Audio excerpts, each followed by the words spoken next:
За манайхаа өсрээд гүүгээд тарайгаад ороод ирээрээ. Ажиллаж гин үү? Байна уу? А энэ гайгүй ажиллаж байгаа хаа борлоо. Хаа. За одоо асуултуудад хариулах лайв эхэлж байна. Бурлаа та сахилахгүй ч болохгүй юм. Хулганыг битгий ингээ оролдоод наадах чинь идэх юм биш. Энэ их хөөрдөм амтан байна. Битгий хөрөөр наадах чинь ингээ шор гэж айгуул дуурна. Энэ чинь буурал минь та томото сууж заа юу. Энэ хөөрхөн амтныг хараа л та. Сэгсийчээд. Тийм ээ. Тэгтээ битгий ингээ оролдоод наадах чинь микрофон муухай дуурна буурлаа. Гараасаа хавч. За манайхаа өсрөөд гүүгээд ороод ирсэн үү? Одоо асуулт хариултынхаа дуулж гин үү? Дуулж гин үү гэх. Дуулж байгаа хөө. Одоо энэ ажиллаж байгаа ч. Хоёулаа энэ хохтон дээр харин туршлах суугаагүй учраас яг дуулж байгаа эсгийг нь баталгаажуулж ярьсан. Энэ хохтон ядахтаа нэг анивчихгүй юм аа. Харин тий. Та гур байна гинэ.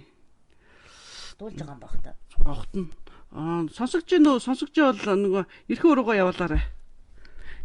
Шин төхөөрөмжөө шалгаж үзэж гин. Хулганаа шалгаж үзэж гин. Дуулж байна гэж байна. За асуултанд хариулнаа. Асуултанд за сайн байцгаана уу бүгдэн дээр мэдлсэй. Асуултанд өсөд өгсөн. Түрүүн нэр мартаж би таныг нөгөө утаагаа байгуулж явах хооронд чинь би төрөчийн лайвын сэтгэлдүүдийг уншлаа. Тэгээд олон хүмүүс бас дэмжиж байна. Бас надад ийм захиа ирж байна. Би зүтгэн шүү. Би тийм мэрэгчлээ шүү. Миний хийж чадах юм байвал хэлээрээ гэдэг чинь айгу сайхан байна. Би одоо ийм мэрэгчлээ шүү гэд таарч чадах юм байвал гэдэг бүгд л яаж игээд зүтгэе гэдэг гэсэн байна. Тэгэхээр би маш их баяртай байна. Надтай хамт ингээд зүтгээрээ урам өгөөрэй. Тэгэх юм бол нэг өнгөрөө шарчин зүгээр улмал зүгээр далжигнаал зүгээр салгалаа тэгэл давхична гэж бодсон шүү дээ. Тэгэхээр дэмжинэ гэж байна боорл. Тэгэхээр дэмжиж байгаа учраас та бас зөвшөөрөх хэрэгтэй. Одоо яг эцлээд амаа өгч. Би одоо ингээ бид нар нийлээд тэр сайхан энэ талбайг янзлаад хийчлээ гэхэд та одоо яг юу хийж өгөх үү? Бидэнд яаж тус болох уу? Бид нар одоо бас тэрнийг бас юу амаар. Амын чинь бас авнаа. Яад. Саяхан надад нэг юм боллоо л да. Би өртөөнд гүйжилээ. Тэгээд манай нэг онгод найз шүү. Улаачтай юм л да. Улаач нь эрэгтэй хүүхэд байдаг л да. Эрэгтэй хүүхэд нь эдэр юм л да. Тэгээд нэг 6 хавартай ялх үртэй л дээ. Тэгээд тэр ялх үр нь онгодод тэгж хөссөн гинэ. Онгод тэнгэр минь та намайг солонгос төрөлд солонгос хүн болгохгүй яагаавэ гингүүт зүрхээр хатгуулаад нулимс гоожоод 6 настай хүүхдүү. Яагаад? Солонгос байсан юм уу? Үгүй. Яац. Харин солонгост байж байгаагүй тэр чинь Монголдон өсөж төрнөж Монголдон хүмүүжсэн хүүхэд байхгүй юу? Тэгээд онгодоос тэгж хөссөн байгаа юм. Тэгээд өнөө анд онгод маань хэлж байна л да. Тэгээ энийг дуудаад одоо би яг юу гэж хариулахаа мэдэхгүйгээр асар их цөхрөлд унлаа. Чи одоо хилэмгийн төрөмгийн хүн байна да. Би тэр үед одоо гониж гундсандаа яг одоо эдийн хугацаанд буудалж тийм үү. Эцгийг нь одоо хүмүүжүүлж явахдаа ямар алдаа гаргаваа гэд надаас одоо царайжлангуу асуухгүй юу. Тэгээ яг тэр үедээ тэгээд нэг арга цагаал Монгол гэдэг чинь сайхан улс шүү дээ гэж хэлж яагаад орхицсан ч гэсэн дэг асар их сэтгэл нөвдөжээ тэр онгодыг. Тэгээд яагаад ийм үг хэлв гэхээр өнөө хүүхэд нь одоо эцэг их нь түүртэхээр өнгөт дэлгэц бариулчихдаг. Тэгээ өнгөт дэлгэцээр дандаа солонгост үзээд тэгээ солонгос залуу дур алдаад түүнийг хүсэхдээ солонгос хүн болмоор байна гэж хэлсэн юм байна. 6 настай байж юу? 6 настай. 6 ах настай байж. 6 ах настай байж солонгост хөгжимд автаад нөгөө нэг 90 минь мэддэхгүй залуучууд энэ төр игээд бүжгэлдэн залуучууд байдаг шүү дээ. Хүүхдүүд энэ төр октод энэ төр хараад уу. Poppy гэдэг дуу байна да. За тий. Би бас солонгосоос ганцхан тэр дууг мэддэг байхгүй юу? Poppy. Ягаад гэвэл танаа гэрт чинь 2 3 удаа нөгөө чиний жижигхэн 5 наст чинь үдчихсэн учраас би тэрийг нөгөө юу хийж байна гэж ажиж тандаж явахдаа харж байсан. Тэгээд энэ тим юм одоо нөгөө бүжгэлдэг дуулдаг залуучуудыг асар ихээр үздэг гинэ тэр хүүхэд нь. Тэгээд түүнээсээ болоод тэгээд тим амьдралтай болмоор байна гэсэн гинэ. Тийм магадгүй гоё байсан байж магадгүй те. Тэднээс ингээд нэг юм одоо охтууд нэхэд нэг богинохоо юу хөмсчээд ингээд өсмөсөө энийг гоё болгочвол тэгээд ингээд нахил залуулаад зэрэг хийгээд тэр нь таалагдсан баг та айгуу. Харин тэр нь юм шиг хөөх юм байна гэж хүүхэлтэй шиг хөөх юм байна гэж утсан баг тэр охин. Тэгээ би ийм баалал яг энэ Солонгос шиг болно гэж утсан бүү. Тэгээд энэ нь Монголд боломжгүй гэж бодсон байхаа. Яагаад анаа Монголд тийм дууж байгаа хүүхдийг хараагүй юм лөө? Хараагүй үзээгүй мэдээллийн шугам нь хүртээгүй. Тэгээ тэрний дараахан та эцгэн санаан зовоод үгүй Монголд ийм хөөрхөн дуучин байдаг штэ гэд үзүүлсэн юм байна л да. Тэгсэн чи наадах нас чи афгаанууд байна гэд. Нөгөө охин нь ууралсан гинэ. Тэгээд афгаанууд гэхээр яадин гэхээр солонгосчин залуухан байна, наадах чи эмээнэр байна гэсэн гинэ. Зөө алт юм байна. Хөгшин байна. Ядаж манай ээчиг залуухан байх ёстой. Наад дуучид чи хөгшин байна гэсэн гэж байгаа. Зөө. Тэгээд би одоо ийм том асуудалд чинь яахаа мэдэхгүй самгардаж байна л да. Ойлгож байна уу? Энд чинь том асуудал байдтэй. Тийм шүү дээ. Тийм. Одоо яагаад энэ уран бүтээлчд, яагаад энэ мичид заяатнууд тийм үү? Яагаад энэ урлагийн тэнгэрээр иегцэн хүүхдүүд чинь ажиллаа хийдэг юм бэ? За гэрэл гээгээ тэр булан зогсчих доо. Яагаад одоо хожигдож орж ирж байгаа? Орж болох уу багшаа гэсэн юм байна. Тэр булан зогсчих гараад дэш өргөөд дуусна. Хожигдож орж ирсэн учраас шийтгэлтэй. Яах нь тухтаасаа. Нэг байршлаа одоо тухтаасуугаараа манай гэрлээ. Манай энэ гурвын одоо дунд нь ч юм уу те. За хажуугаар нь зай байвал суучаарай гэрлээ. За тэгээд энэ дээр яалтачгүй бид нар одоо хичнээн одоо олон жил тийм үү мэдээллийн хэрэгслийг одоо ашиглаж ард түмэндэн одоо танин мэдэхүүн одоо боловсролыг олгож байгаа ч гэсэн хүний хүүхдийн хүслийг хангах үйл дүүргэхгүй байгаа юм байна гэсэн бодол тэйчээл яваад байгаа учраас тэгтээ би тэрэн одоо үйл ажиллагаа одоо энэ цахим ертөнц гэдэг дээр бас сайн одоо мэдлэггүй учраас тийм үү энэ талаар дархлагдсан онгод бус учраас бас өөртөө нэмэж байна. Гэхдээ энд том алдаа байдгийг ажиглаа. Тэгээ эн чинь ганц удаагийн явдал биш шүү дээ. Яг улаачийн бус гэрт одоо энэ явдал болж байвал за яах вэ эцэг их хүмүүжлээс болж таа гэж бодъё. Гэтэл улаачийн орон зайд ийм үзэгдэл гарч байна гэдэгээ бол асуудалтай. Одоо онгод болсныхоо хувьд бол асар их хэмзэглэлээ дээ. Ухамжтай байна уу? Тийм байна. Тэгээд яалтачгүй бид нар энэ соёлын орон зайд дөрвтэйхэн үйл хийж байхгүй бол болохгүй юм байна. Тийм үү? Тэгээ манай боорчууч гэсэн энийг сайхан торгон мэдэрч одоо өгүүлэг түүхээ одоо түмэнд ядаж сонсохын орон зайд дүүргээ гэж хэлсэн байна. Тэгээ ерөнхийдөө бол яг Монгол юм бас ховор идэг шүү. Тайлбарууд нь.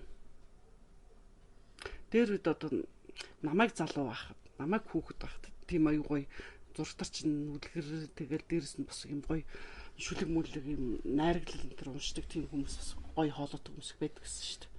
Одоо улс үлдээ чинь харна ховролцсон шиг. Ингээл асахлаар л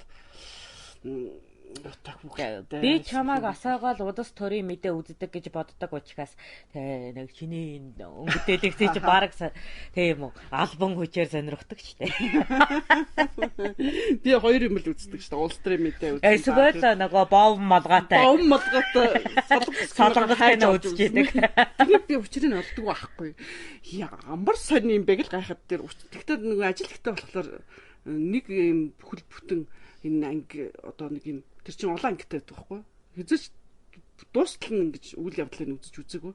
Тэгээ маш олон ингэ одоо баг 7-8 ингэ сэглээд нэг 2-3 удаа ингэ үзэж.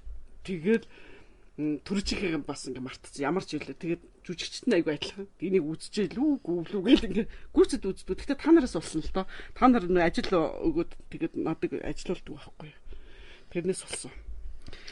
Тэгээ харин ямар ч тач чамааг тэр нөгөө студ гэдэг юм байгуулна гэдэг нь одоо тэр чиглэлийн зүйлийг хийх гээд байна гэж би бодлоо. Одоо л ойлголоо та. Тэр чиглэлийн зүйлийг би ийм бодож байгаа. Өөрөөр хэлбэл чи дуулдаг, бүжгэлдэг поппи гэдэг зүйлийг хийх чид гэж би бодоод байгаа байхгүй. Тэнд бол би поппи гэж чинь болохоор ингэх гэж байгаа байхгүй. Бэб гэдэг ингээд бид нар нэг юм юу гэдэг чинь сэсгэр нэг бавгаар сүүлийн ингээд бэб гэдэг тэр ингээд хоёр тийш хагаад ингээд хөөрхөн болчдөг шүү дээ. Тэр шиг одоо би дуудвал тэгж байна. Бэб гэсэн гих мэтийн тэгээд сонирхолтой би бол тэгнэ. Тэндээ харин одоо юм авьяастай одоо харьцдаг хүмүүсээс оруулж ирээд гоё яриулаад тэг гоё дуудуулаад ч юм уу. Тийм юм. Тэг бас онгодод нөгөө шүлэг зөхөж өгдөг шүү дээ. Яг та нар чинь нэг нийтдээ бас та нэг хоёр ч удаа болоо сэтгэлний хөдлөд нэг дуудуулж ирсэн шүү дээ. Тэг дааж би тэрний чинь бичиж авч амжаагүй. Тэгээд та нарын тэр нэг нийтдээ шүлэг мүлэг тэр мэрий чинь бас ингээд тавих юм бол манай нөгөө юм дуулдаг мундаг хүүхдүүд чинь бас аяг хийгээд дуулчих магадгүй шүү дээ гэж бодод байна л да. Гэх мэт зүйлүүд байна. За тэгээд тэгэхээр чинь одоо тим зүйл хийдэг зүйл мөн бидтэй. Мөн нэгэн тим нөгөөх нь болохоор ийм юм хийн. Нэг болонд нь тим хийн. Тэгээд бас ингээд юм ухаантай тэгээ сайхан янз янзын тийм одоо олны одоо их орон ард түмэн за тэгээд урааныг эсэргүүцэж байгаа тийм хүмүүс энэ тэр тийм хүмүүс авчирч бас яриа хиймээр байгаа. Тэрээс яригвал надад байна штэ тий. Нэг юм золгийн санаа байна. За одоо ингээд одоо нэг одоо ингээд нэр бүхий хүнийг ураад тийм үү. Ингээд 20 хүн ширтээ сууж байна. За ёо. Тэр нь ард түмний илч 20 хүн байна. За тийм үү. За тэгээ бүгдээрэн энэ цэнхэр ногоон дохиотой. За. Тэгээ манай хүн ярина штэ.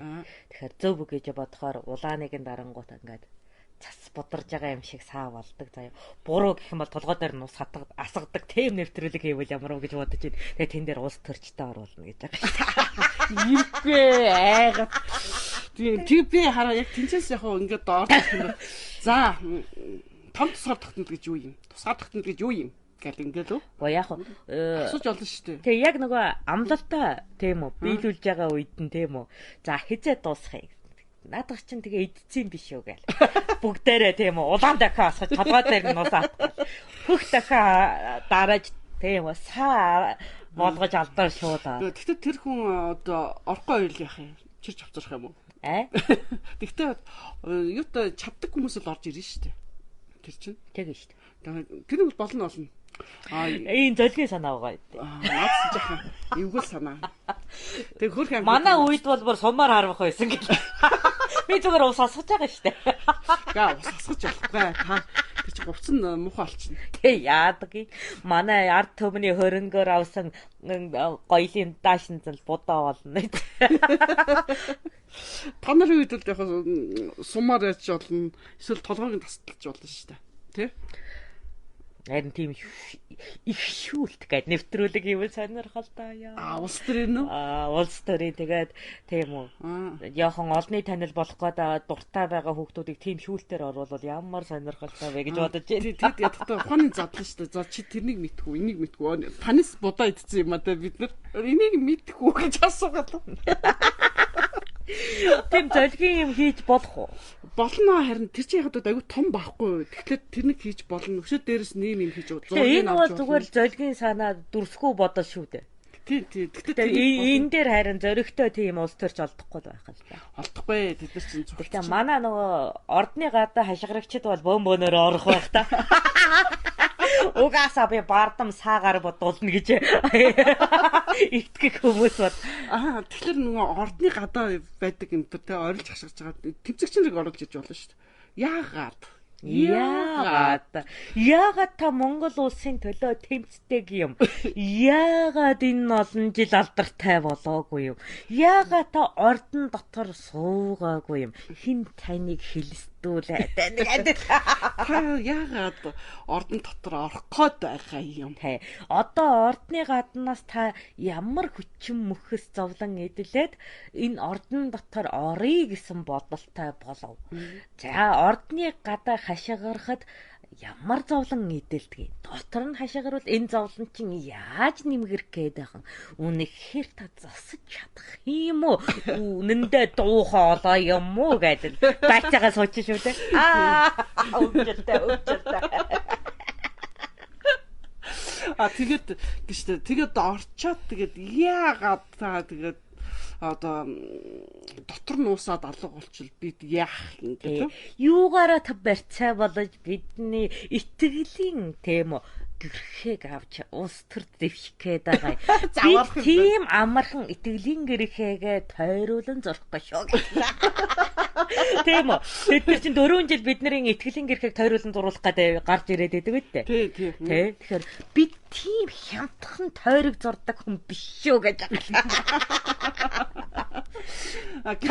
та тийм үү. Үнэндээ бид нэрээ ганц талхны төлөө тойрог зурдаг гэж бодож байна. Үгүй. Таныг басдаг учраас зурдаг юм гэж агаад л уусаж аянда. Ва ятгахтаа нэг шүү да. Горлогч гэдэг дундуур тэгвэл яах вэ? Тэгэхээр манай энэ орчтод тийм байхгүй юм чинь тий. Гах байдаг дээ. Галуу чинь юм нэхэд байна гэд боо юм болох байх та.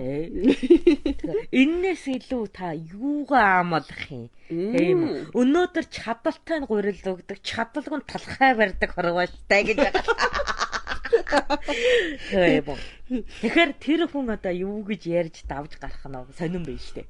Тэгэхээр толгойн ажиллаж байвал бас сэтгэдэг гэсэн үг шүү дээ, тийм ээ. Одоо чи одоо гуриланд ингээд итгэл өгөөд чиний одоо нэг гурил нь би чамд өгөөд би чамаас 4 гурилыг шулдаа юмаа гэдгээ бол илэрхийлэх хүн байхгүй. Тийм үү? Тэрийг олоод хараад засаглнаа гэж байгаа гадаа орилогч бол тооцоотой байна гэж үзнэ. Тийм биз дээ. Яг одоо юу гэх юм бэ? Ил байдалдаа бол биднэрт нэг шуудаг гурилогч 4 шуудаг бол хулгайлдаг штэ биднэрээс. Тийш штэ. Тэр чин тарааж ийн хичээлтэй. Манай тойргор зөндөл юм тараасан байж надаа юу ч өгөөгүй штэ. Явмаар байсан юм авч байгаа. Би бол тийм бузрын хөрөнгөнд хашуугаач дүрхгүй. Өгөөгөө. Гомдолтой байна. 91 нунаас гомдолтой байна гэдэг. Тэгээд чамааг угаа сэргүүцэж байна гэж хажигчаад байдаг учраас өгдөггүй юм байгаа биз. Йоо, тэрний гэдэг чинь тус гүйлгэж явах ямар хэрэгтэй. Доргоо өрнөш. Тэгтээ яг бас яадаг л да ингээд эргэлээд би нөгөө загинчдаг болохоор бас тэгдэг байх л да. Үгэнд худлаа ярьдаг шүү дээ. Танах ингээд тэгэхээр цогтойгоо явчихдаг шүү дээ өөрсдөө. Ааш мото болохоор тоож орж ирэхгүй юм дөө. За тэр яах вэ? За тэгэхээр би чиний студийг зөв ойлгосон байна. Зөв ойлгосон. Нэг тиймэрхүү юм. Тэгээд нөгөө ийм том болохоор одоо энэ номынхаа санг ингээд 50 одоо номнуудаа өргөнөөс гарч тэр яагаад тэгээд тэнийг нөгөө тайлбарлаж хэлнэ. Тэн чинь нөгөө зарим уншаад ойлгодог байхгүй үг нь. Тэгэхээр ингээд тайлбарлаж явах. За хичээл зааж болно. Бас нөгөө юунууд яаж болно. Дээрс нь чинь одоо юу хийж болох юм бэ? Үгүй маш олон зүйлийг бас ингээд уулзах хүмүүс байдаг штэ. Тэгэхээр би ч одоо гэртээ авцраад уулзаад байна. Шин тэнд яг тэн чи ядахтаа нэг цаг болзоод уулзч болно, үзэж болно гэх юм тий. Манайхас чинь бас бөө юм чинь ганц хоёр үзэж болно үсттэй. Бөөгийн шууд заслын нэвтрүүлэг хийж гинөө чи. Чөөгэд чичгэл. Тэгвэл над чөөгийг чинь харуулдаг юу хэрэгтэй камер бүтээх хэрэгтэй юм биш үү? Чөөг харуулдаг камер байж болно шүү дээ байх юм чинь. Тэрнийг бүтээж болно. Яг л тэр чинь биетэй бас одоо ингээд баригдаг нүдэнд харагдаг тийм болсон юм чинь. Тэрнийг ихтгэл үнэмшилтэй байх хэрэгтэй шүү дээ. Үнэхээр тэр хүн одоо өөрийгөө юу асан илэрсэн байна уу, илэршээгүй байна уу, яаж таних уу гэдгийг зааж өгч болно шүү дээ. Гэрээ ингэж ариул зургийн зураг авчиж яад. Гэх мэтийн нэг тэгээд нөгөө тэгтээ бахаа бас зарим талаар жоохон хүний дург үрж магадгүй л дээ. Нэг хамаг аргын загаад өгчих юм бол тэн дээр чинь нэг ажилтдаг дамнар чинь жоохон асуудал гарах байх л дээ. Хөөх амт тэд нар жоох юм өгдөггүй л болохгүй зү. Тэрнээс чи бие ингэж ариул энд ингэхлээр энийг ингэж зайлуул энэ төр гэд нарийн зааж өгөх хэрэгтэй шүү дээ хүн бол. Тэгэх юм бол бид нар дээр олон хүн ирэхгүй амар байхгүй борд. Тийм учраас би ном бичээд ингэ явчихдаг. Хүмүүс юмаа үзээд өөрсдөө юмгаа засаад явчих гээд амар шүү дээ. Тий, хүнд бол авууга чадамж байдаг. Өөрсдөө засаад явчихдаг бол амар шүү дээ. Тийм шүү дээ. Хүн бол тийм үү 100 асуудлаа serious-ус нь гарах чадвар байдаг. Тий. Тэр чинь өөрт нь байдаг. Тэгээ ялангуяа манай монголчууд айгүй авьяастай шүү дээ. Тэгээд ийм эрчим ихтэй юм чинь аргаал болчих юм бол тэрнийг хийж чаддаг тийм үү. Тэгээ тэрний л заадаг ч болж байна. Гэхдээ яалтчгүй засал хэрэг болдог одоо 1% гэсэн асуудал байна. Жишг нь автосолд ороод цусаа гойжулж байгаа үед өөрөө өөрийгөө засах боломжгүй шүү дээ. Тийм имлэгдэр очих шүү дээ. Гэхдээ тэр имлэгч байхгүй үед амиа тогтоох арга хэрэгтэй шүү дээ. Тэгээ яалтчгүй тэгээд юутай юм чинь. Гэх мэт ингээд тэрнийг чинь тэр том талбарт болохоор тэр чинь олон байгаад олон юм хийгээ. Тэгээд манайхан ч бас олон тийм юутай манай гэрдээ өргөнд чинь бас олон сайхан шавнар байдаг шүү дээ. Тэд нар энэ төрдөө үзүүлэх. Гайл бодод мөрөөдөд байна. Тэг. Ямар нэг газар төвлөрч ил гэсэн үг л дээ. Ямар тач хэрвээ чи тэрийг нээн гэх юм бол би чамайг тийм үү. Одоо боломж нь олдоодгүй сэхэрсэн сайхан хүүхдүүдтэй боломж гаргаж өгөөсэй л гэж хүсэж байна. Ягаад гэвэл чамаас гадна ийм одоо ард түмэндээ ухаарал сэхэрэл чадамж олгоё гэсэн олон хүүхэд байдаг. Тэгээ тэд нар маань өөрсдөө боломж гаргаж чаддаггүй учраас л өрөвдөлтөй байдаг шүү дээ. Харин тийм сурчаад тэрнийг хийж болно шүү дээ. Тэгээд тараагаал яваал хийгээл явчихна үст тий. Тэгэхээр тэр хүмүүст нь тэрийг зааж өгчүүл амар ингэж боддог таахгүй. Тийм биз дээ олон гэхдээ бас нэг юм хүсмээр байна. Ариун мод шиг юм хийхгүй шүү. Ариун мод гэж ямар юм? Ариун мод. Америкийн ариун мод. Оо, ангид авгаа тэнцэст алдсан юм жийл яах вэ? Амар ингээл дээл ирэх дээрээс нь өргөстэй юм юуцсан. Бүх шашныг юу утсан төлөвлөсөн. Тэр ариун модныхаа чи хачи юм хийдэг штэ тийм үү? Ард нь ингээл тесрээл, дэлбрээд хахад юу ч болоогүй юм шиг голд нь алхаж идэг. Амар гачин байхгүй юу? Уулнаа тийч баг шээс алдаа чихээ дараад хөвдөжмээр байхгүй юу? Гэтэл ариун модныхан болохоор тэнд дээр нэг баатарлаг алхаад байдаг. Угаасаа мэдрэхүнд оройтолтой юм тэгнэ л дээ. Тэгэхээр мэдрэхүүгээ одоо яаж сайжруулах хэвээр яаж мэдэх хэвээр гэдэг энийг чи яг номоор нь зааж өгөх юм бол хүн чинь хийж чаддаг шүү дээ хүмүүс өрнө. Айгу мундаг гэдэг. Би тгий гэж бодоод байгаа. За яг хөө тэр бол яг хөө хийж болно угаасаа. Гэхдээ энэ хүмүүс ингээд айгу олон гимтсэн байна. Тэгэхээр би ер нь тэндээ шудуудаад яг хөө миний одоо ном маань жаахан арай удаан гарах гэдэг байгаа байхгүй. За нэг жилдээ ганц ч юм уу эсвэл 2 3 жилдээ ч юм энэ ажил руу орчих юм бол номдоос салчих юм бол би тэр ажилд баригдах гэдэг байгаа байхгүй.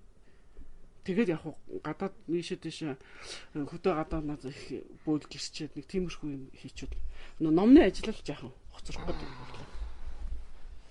Та нар тэгээд тэрнийг зөвшөөрнө гэх юм бол би тэнд ажиллаа. Зөвшөөрөхгүйгээр би одоо боллоо. Юу гэж бодож байна та? Чи ганцхан миний асуудал биш. Би бас асууя нөгөө хэдээсээ. Ингээд гэдэг. Тийм цаа чи ингээд байна гингүүт тийм үү.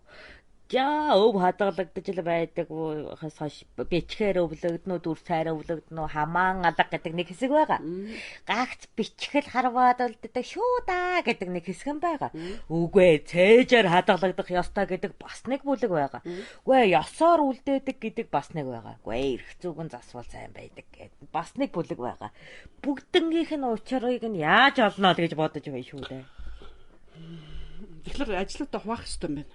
Тэгээд хуваагаад ингээд ерөнхийд нь юу хийж болно шүү дээ тэр чинь. Ер нь над миний толгойд байна. Чадна.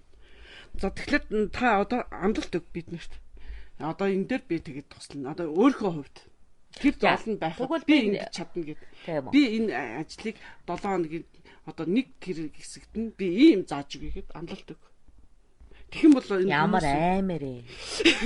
Одоо би намайг та хүлэгчүүл яах юм. Тэгэхээр ийм олон хүний юм онгод юм уу гэдэг чи би барьцал шүү дээ. За тэгвэл би нэг болтол дээр хамлаа. За яг одооноос 30 минутын дотор чамд тийм үү итгэхэд төгрөг өгсөн хүн байх юм бол би амлаа. За. Ягаад гэж хэрвээ тийм үү одоо нөгөө нэг харгүй итгэж байгаа бол төгрөгөөч өгөх чадвар хүнд байдаг байхгүй юу? Харгүй. Тийм. Тэгтээ тэрнийг одоо тийм нэг хүн тийм үү 30 одоо ингэхээр чин 11 15 хугацаанд нэг хүн би амлаа.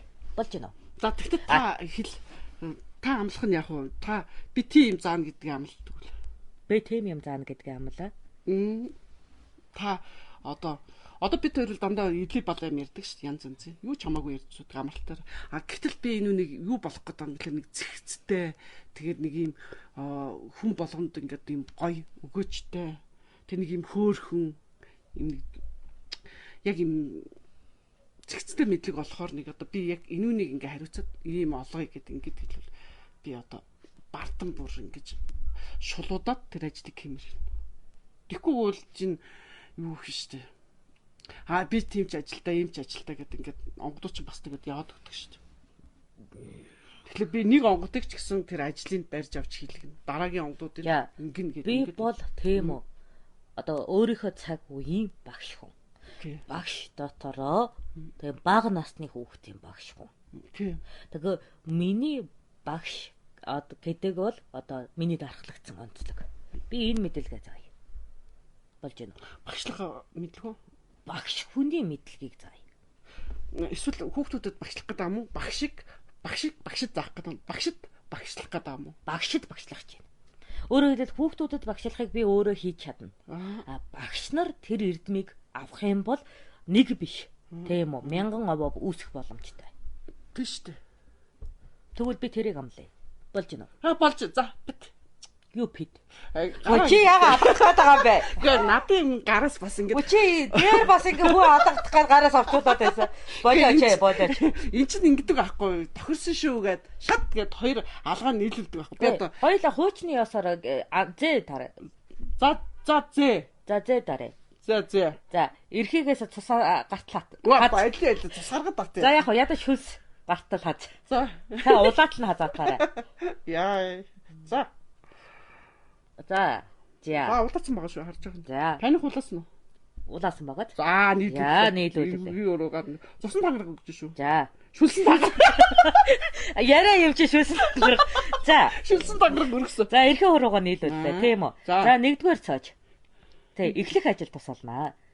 Хоёрдугаар цоож. Дүүргэх ажил тусалнаа. Гуравдугаар цоож. Тэг 12 жил үнэнч байна. Тавдугаар цоож. Ар гэрийн асуудалаа нэгтгэнэ.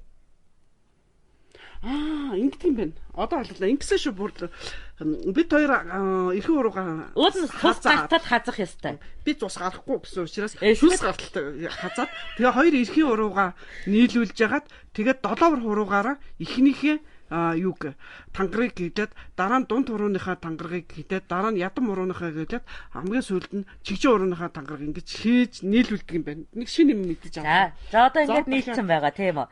За эхлэх үеийн одоо нэг эхлэх үе гэдэг чинь ерөнхийдөө 9-7 хоногийн үйл ажиллагаа байдгийг. За тэгэхээр эхлэх үе ингэхээр ингэж байж шүү. 7 хуруугаа одоо нийлүүлсэн.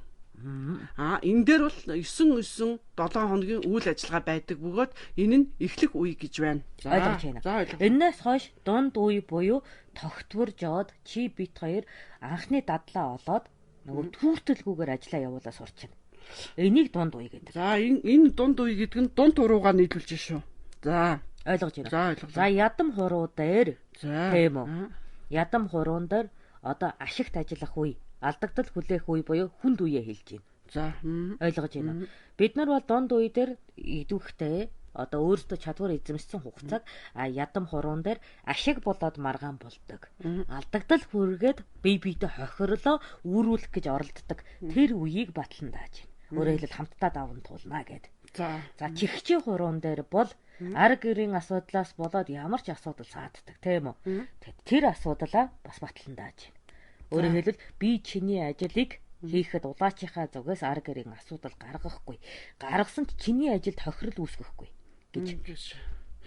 Наад чи яас олон юм болчихвол. Ойлгож байна уу? За тэгээд одоо энэ бол ажлын тамга эрхээ хуруун дээр. За тэгээд нөгөө шүлцсэн хоёр эрхээ хуруугаа нийлүүлдэг юм шүү. Уул нь тустай байх ёстой. Уул нь тустай байх ёстой. За тэгээд тийм үү үхэл эртэл эсвэл 12 жил дуустал энэ амлалтанда баатах бай.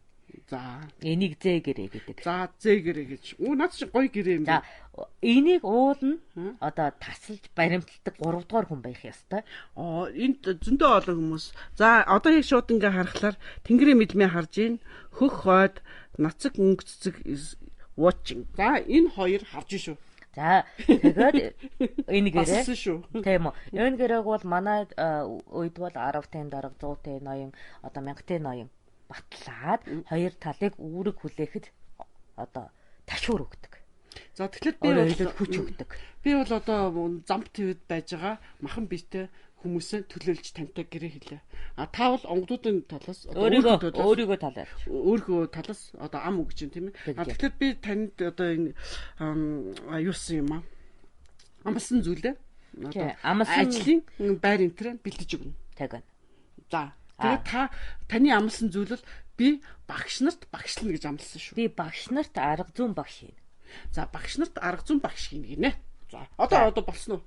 За тэгээ хоёулаа энэ дэр төлбөрийн асуудал гаргана. Одоо салгахын тулд. Юу төлбөр вэ? Төлбөр. Аваа өгөө. Өгөө аваа. Алчтын байна ингэж гар бацчаад тэгээд автай яадаг. За одоо бацчаад яадаг. Өгөө аваа. За өгөө аваа. За манайх өгөө аваа. Яриараа агуу юм аа гэж ийм тангарах гэдэг юм биш үү нөгөө за биш зээ тангарах. За гэдэг бол нэг ажлыг тухайн цагтаа хийх богино хугацааны. Зээ гэдэг мэн урт хугацааны гэрээ бах нэ. Тэгэхээр энэ 12 жилийн гэрээ байна. Болж байна уу? За болж байна. Хугацааны хувьд эсвэл богинохон байлгах юм уу? Чи надад одоо яг энэ санал дээр илүү богино хугацаа байна, илүү урт хугацаа байна гэдгээд яана. Хоёлаа тэгээд энэ дээр нэг хоёр талаасаа шаардлагуудаа ярьж дуслаа энэ гараа тавихгүй. Тэгээ шаардлагуудаа ярьж дуусаад хоёулаа оюун санаа нэгдсэн тохиолдол тавина. Тийм үү? Тавина. За дуустах юм байна эн чинь тийм үү? За ингэчдэг юм байна. За тэгэхээр энд ямар ч байсан гурав дахь нь бас үжигчдэг амиг харнаа. Энэ зээ тангарахт энд одоо гэмнин гэсэн хүмүүс дэмнэн өөрийнхөө сэтгэл санаагаар л юу нөхөөс алавдахгүй шүү дээ. Алавдаж болохгүй байхгүй. Энд чинь хэрэгт ордог байхгүй. Бас дээрэс нь хэл аманд ордог байхгүй. Өстөр нэр маш ихээр ингээд янз янзаар ярина. Тийм учраас хүн өөрөө юугаар байх хэвээр. Тэгээд итгэлээр байх хэвээр тийм ээ. За тийм байна. За тэгээд чиний талаас асуудалтай юм байна уу? Миний тавьж байгаа шаардлага бага байна. Би наан нь өгчүүл яах юм? Харин хэлээд шүү дээ. Өвхөл салгах юм бол эсвэл 12 жил дуустал бит хоёр энэ тангарганда тийм үнэнч байна гэх юм. За би болохоор юуны төлөв тавьж ийн гэдэг. Тэгэхээр одоо би бас өөрөө ирээдүйн төлөө Монголын төлөө тэрний төлөө ерөөсө зорж тэгээ улаач байгаа босных энэний төлөө л яадаг. Зүтгэж явдаг. Тэгээд эхэлсэн ажиллагаагаа үр дүнд үзмээр байна. Одоо ингээд таны сургасан багш нар маш олон хүүхдүүдэд хичээл заана. Тэр олон хүүхдүүд маань Монголыг сайхан болгоно. Би тэрэнд маш их баяр. Тэгэхээр би энэ дээр бол одоо зөвшөөрнө гэж бодоод байна шүү. За. Би бол хэмжигдэхүүний асуудал гаргаж байна. Чи ашигтай байна гэдгийг ямар хэмжигдэхүүнээр хэмжих гээд байгаа. Ашиггүй байна гэдгийг ямар хэмжигдэхүүнээр хэмжих гээд байгаа. Би бол төгрөгийн хэмжөөрөө чин эсэргүүцэн. Би төгрөгийн хэмжөөрөөр бодохгүй. Тэгэхээр чи тэгтээ бид хоёр ашгийг ямар нэгэн хэмжигдэхүүнээр хэмжих ёстой. Тэгэхээр сая би ерөнхийдөө хэлсэн. Яг тэгвэл та тэр одоо багш нараа сонгож авна тийм үү? Сонгож штэ. Тэгэхгүй ингээд таны юунд ячаад өөрөө ягаад үрдэн гарахгүй яах юм. Тэгэхээр сонгох хэрэгтэй та ингээд штэ. Гэхдээ эхлээд хэмжигдэхүүнээ тохироо. Хань би хэмжих гээд байгаа байхгүй. Тэгээд энэ наадах чи хэмжигдэхүүн би. Чигээ ямар хэмжигдэхүүн? Өөрөөр хэлбэл ямарваа үйл ажиллагааг тийм үү хэмжигдэхүүн хэрэгтэй. За ямар хэмжигдэхүүн байх юм? Жишээлбэл юу жишээлбэл би төгрөгийг чинь л эсэргүүцсэн гэж юм. Чи өөр хэмжигдэхүүн гаргаж яар. Төгрөг биш тэг ямар хэмжигдэхүүн гэдэг. Үйл ажиллагааны үр дүн. За би тэгвэл ховын талаасаар хэмжмээр байна. Ховын талаасаа? Далаацаа. Заадаг. Өөрөөр хэлбэл одоо манай үзэж байгаа, дэмжиж байгаа хүмүүсийн тоогоор хэмжмээр байна. За 123 хүн одоо яг одоо үзэж байна. Яг 1 2 3 123 хүн яг одоо үзэж байна. Ойлгож байна. Тэгэд ийм хүний тоогоор хэмжээ. Үйл ажиллагааны чанарыг. За тэгэхээр ингэх юм байна. Та учир нь би чамд мэдээлэл арилжиж байгаа учраас мэдээллийн хэмжигдэхүүн өөрөө хэрэглэгч байдаг. Тэгэхээр би хэрэглэгчээр хэмжмээр байна. За тэгэхээр та 123 хүнээр тогтчих юм тийм үү? Юу тогтчихно гэж. Энэ 123-аас доош орох юм бол би чанаргүй ажил хийж байгаа. Дээшээгээ өсөөд байх юм бол чанартай ажиллаж байна гэж үзнэ. За тэгэхээр юм бол байжгаад одоо хэзээ нэгэн цагт бас энэ болж гин үү гэж асуун тийм үү. Тэгэхээр 123 хүнээс дээш нь сайн байсан болж гин гэвэл болж байгаа хэмжигдэхүүн. Доошогоо за 120 хүн сайн байсан гэвэл 123 хүрээгүй учраас 3% та мэдээлэл өгөөгүй сэтгэл хангалуун бус байна гэсэн үг байна шүү дээ. Тэгэхээр та тэрнийг одоо 100% ажилтаа биш одоо нэг юу ячлаа дутуучлаа гэж ингэж хэмжих гэдэг юм уу? Яг энэ бол чанарын хэмжилт. Би бол тоон олонлогийн хэмжилтээ үзэх гэдэг байна. Энийг ойлгож байна уу? За. Тэгэхээр юу гэсэн үг вэ гэхээр би чинээ студид ямарваа одоо нэг мэдээлэл хүргэхэд тийм үү 100-аас дээш хүнд таалагдаж байвал би чанартай ажиллаж байгаа. Тийм. 100-аас доош 100 хүн зайлаа гэх юм бол би чанаргүй ажиллаж байгаа. Зайлна шүү дээ. Тэгээ зайлна шүү дээ. Зайл. Өөрөөр хэлбэл зайлах энэ удаа бол зайлах биш илүү хичээж илүү өргөн хүрээнд одоо илүү чанартай ажил хийнэ гэсэн үг байна. Тэгэхээр энэ чинь яг л та 10 жилийн гэрээ хийсэн учраас тэнд зайлахгүй. Тэгээ ажил дээр өөрөөр хэлбэл тэр ажлаа давтан төгс болтол нь хийнэ гэсэн үг. Тийм байна. Маш ч аятах юм байна. Ойлгож байна. Юу хийх юм бол тэрийг төгс болтол нь л хийнэ. За болж байна.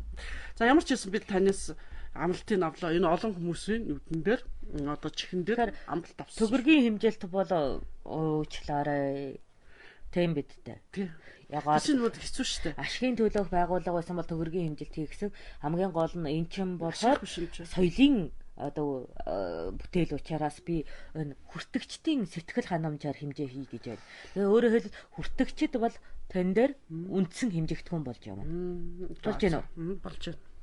Тэгэхээр би 100-аас илүү хүнд таалагдах бүтээлийг бүтээж байна гэсэн үг. Тийм. Ойлгож байна уу? За. Тэрийгээрээ би хэмжээ. Болж байна. Чи одоо ажиллаа хийхгүй болоод ирнэ дээ. Тэгэх юм бол 100 хүнд таалагдаад байхад аянгат яга зав гаргахгүй байгаа юм бэ гэж хэмжигдэхүүн хийнэ. За нөгөө тайгуур эрүүл мэндийн одоо ноцтой шалтгаанаар хоёулаа ажил алдагдаж болно. Тийм биз?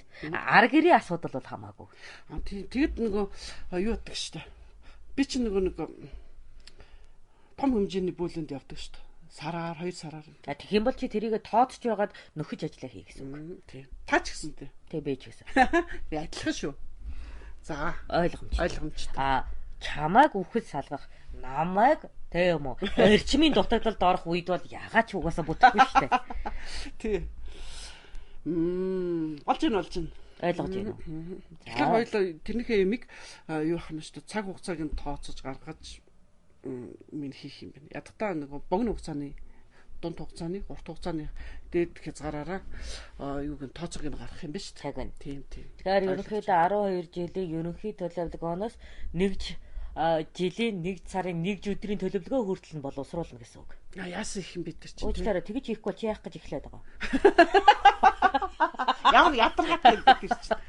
Яс ядаргаатай. Гэхдээ энэ одоо манайхнаас ийм хүмүүс байхлаараа юу байгаараа энд нь бас энэ төлөвлөгөөнд нь тусалж өгөөрэй. Тэгэх юм бол амар шүү дээ. Тэгэхгүй би тэр болгоны чи яаж хийж суучдаг. Тэгээ мэдээж энд чинь чи энэ олноо хамаатж байгаа юм чинь толгой чамтаал бэгэрээ хийж чинь энийгээ чи яаж зохицох өөрөө шийдэж. Тийм манайхан тэгээ туслаарай. Би хэрвээ завгүй үед өөр нэгэн онгод тийм үү намайг тэр ажилд одоо тэр мэрэгсэн салбарт одоо орлоноо.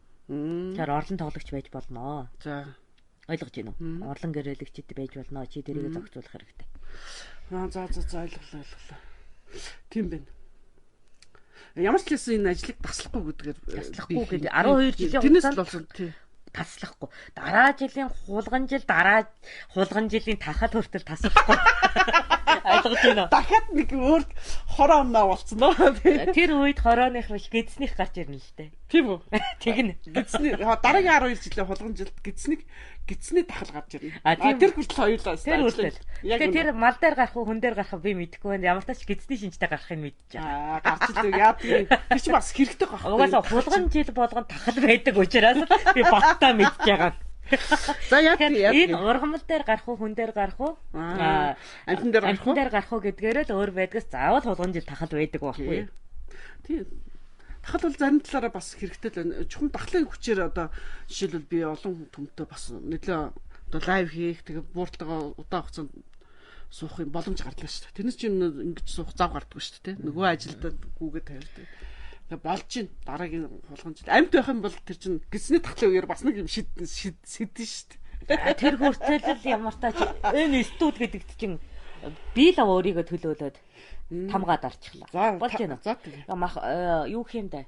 Хэрвээ хуулийн этгээд байсан бол би хуулийн зөвлөгөө авах байлаа л да. Харамсалтай нь онгод учраас манад танай хууль хамаагүй. Тэгэхээр чи л өөрөө итгэлцлийн төвшний гэрээ хийж байгаа шүү дээ. Тийм. Гэхдээ онгодод бид бол итгэлцлийн төвшний гэрээнд хууль зүйн гэрээнээсээ илүү үнэнч байдаг шүү дээ. Тийм.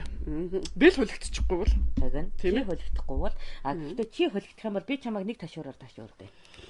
Би чиний нойрыг авчи. Гүйгүй. Тэг яа. Хэдэн өдөр?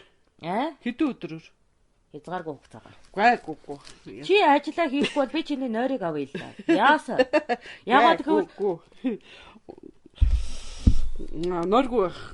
За яг нойргүй байж бол бас зүгээр. Угаасаа миний ганц хийж чаддаг шахаа тэр байхгүй юу? Тэг бусд нь бас амар шахдаг шүү дээ. Бусд нь өөр аргаар шахдаг юм байгаа бол би бол нойр хулгайлах аргаар шахдаг онгод байхгүй юу? Ойлгож байна уу? За. Тэгэхээр би чи амандаа хүрэхгүй үед би чамайг шийтгэхдээ нойрыг ч хулгаалъя. Би 12 жилийн хугацаанд ажиллаа хийхгүй бол та миний нойрыг хулгаалах юм тийм үү? Тий, нойрыг хулгаалъя. Өөрөөр хэлбэл хагас нойрыг хулгаалах уу? Юу? Өөрөөр хэлбэл нойр гүдлийн өвчнөр чи үхтлээ ажил заавна. Тэгэхээр ажиллаа хийж эхлэнгүүт нойроо буцааж авна. Онгод уучраас уучлаарай. Би чамд итгэхгүй байх нь арай өндөр байна л да. Тий. За тэгэд би бас толгойн онготойгоо ярина. Тэр нөхөр надыг одоо юу байна штэ. Тэгвэл анханасаа чи яах гэж надтай гэрээ хийгээд байгаа. Тий, гэрээ хийн штэ. Бас адилхан хийн штэ. Тэгэхээр толгойн онгоч гэсэн надад цаг гаргаж өгөх штэ. Тэрнийг хэлнэ. Одоо яг би энд зориулж байгаа учраас надад тодорхой хэмжээнд цаг гаргаж өг гэж ингэ. Тэгвэл чи наадхаа шийдчихэд надтай гэрээ хийхгүй яасан. Тэгвэл гэрээ өчөнгөө. Шийдсэн. Одоо шийдэрээ заа юу гоо. За энд яг ийм олон хүн хараад 123 хүн бид нарыг баталсан учраас одоо асуудал байхгүй. Чамайг өөрөө мэдчихэ. Өнгөрсөн заа юу. Шившиг чинь өөрөө толгой мэдсэн бол наадхынхаа арыг даа гэж энэ танаа. Даан. Тий. Ойлгож байна. Шившиг чинь гэж. Толгой мэдчихээд одоо наадхынхаа арыг өөрөө үр гэж байна. Тэгэхээр би чиний нойрыг буулгаалаа. Хэрвээ асуудал гарвал би чиний одоо юу гэдэг эд гэрхтэн эрүүл мэнд нэлээд халгаатай байдаг нойр хулгайлалтыг шахаг хий. Тэгээ шахуу сураагүй шээс. Яа тий. Чи өөр төрлийн шахаагаар хийснээс миний шахаагаар явж үзээгүй шүү. Тэрний чинь үтсэн. Тэг янз янзаар шахдаг шүү дээ та нар зүгээр. Тий. Хүн нойргүй явах нь бол хамгийн хэцүү байдаг шүү. Хамгийн зөв байхгүй юу? Би энэ төрлийн шахаг хийж сурах гэж ямар олон жилиг чи зарцуулсан гэж бодно. Юу хүний нэг насны амьдрал. Тийм. Манай толгойн онгоц ч надад дахиад болгодог шүү. Нуруунд дээр дараад ингээд өндөж чадгаа болчихдаг шүү. Тэгээд ийм 45 градусын юугаар нурууны бөхтрээр явдаг шүү. Эсвэл гизгүүлэгдэг. Тэр хоёр шахаг давсан. Осголтын бас юу байдаг шүү. Осголт гэж битгий яриараа. Тэр чинь муухай. Осголтын шахаа байдаг шүү. Тий. Тэр чинь муухай. Халуун зоноор осгодог. Тий. Би тэгээд нэг даарна гэдээ айгаад байдаг ч тэр.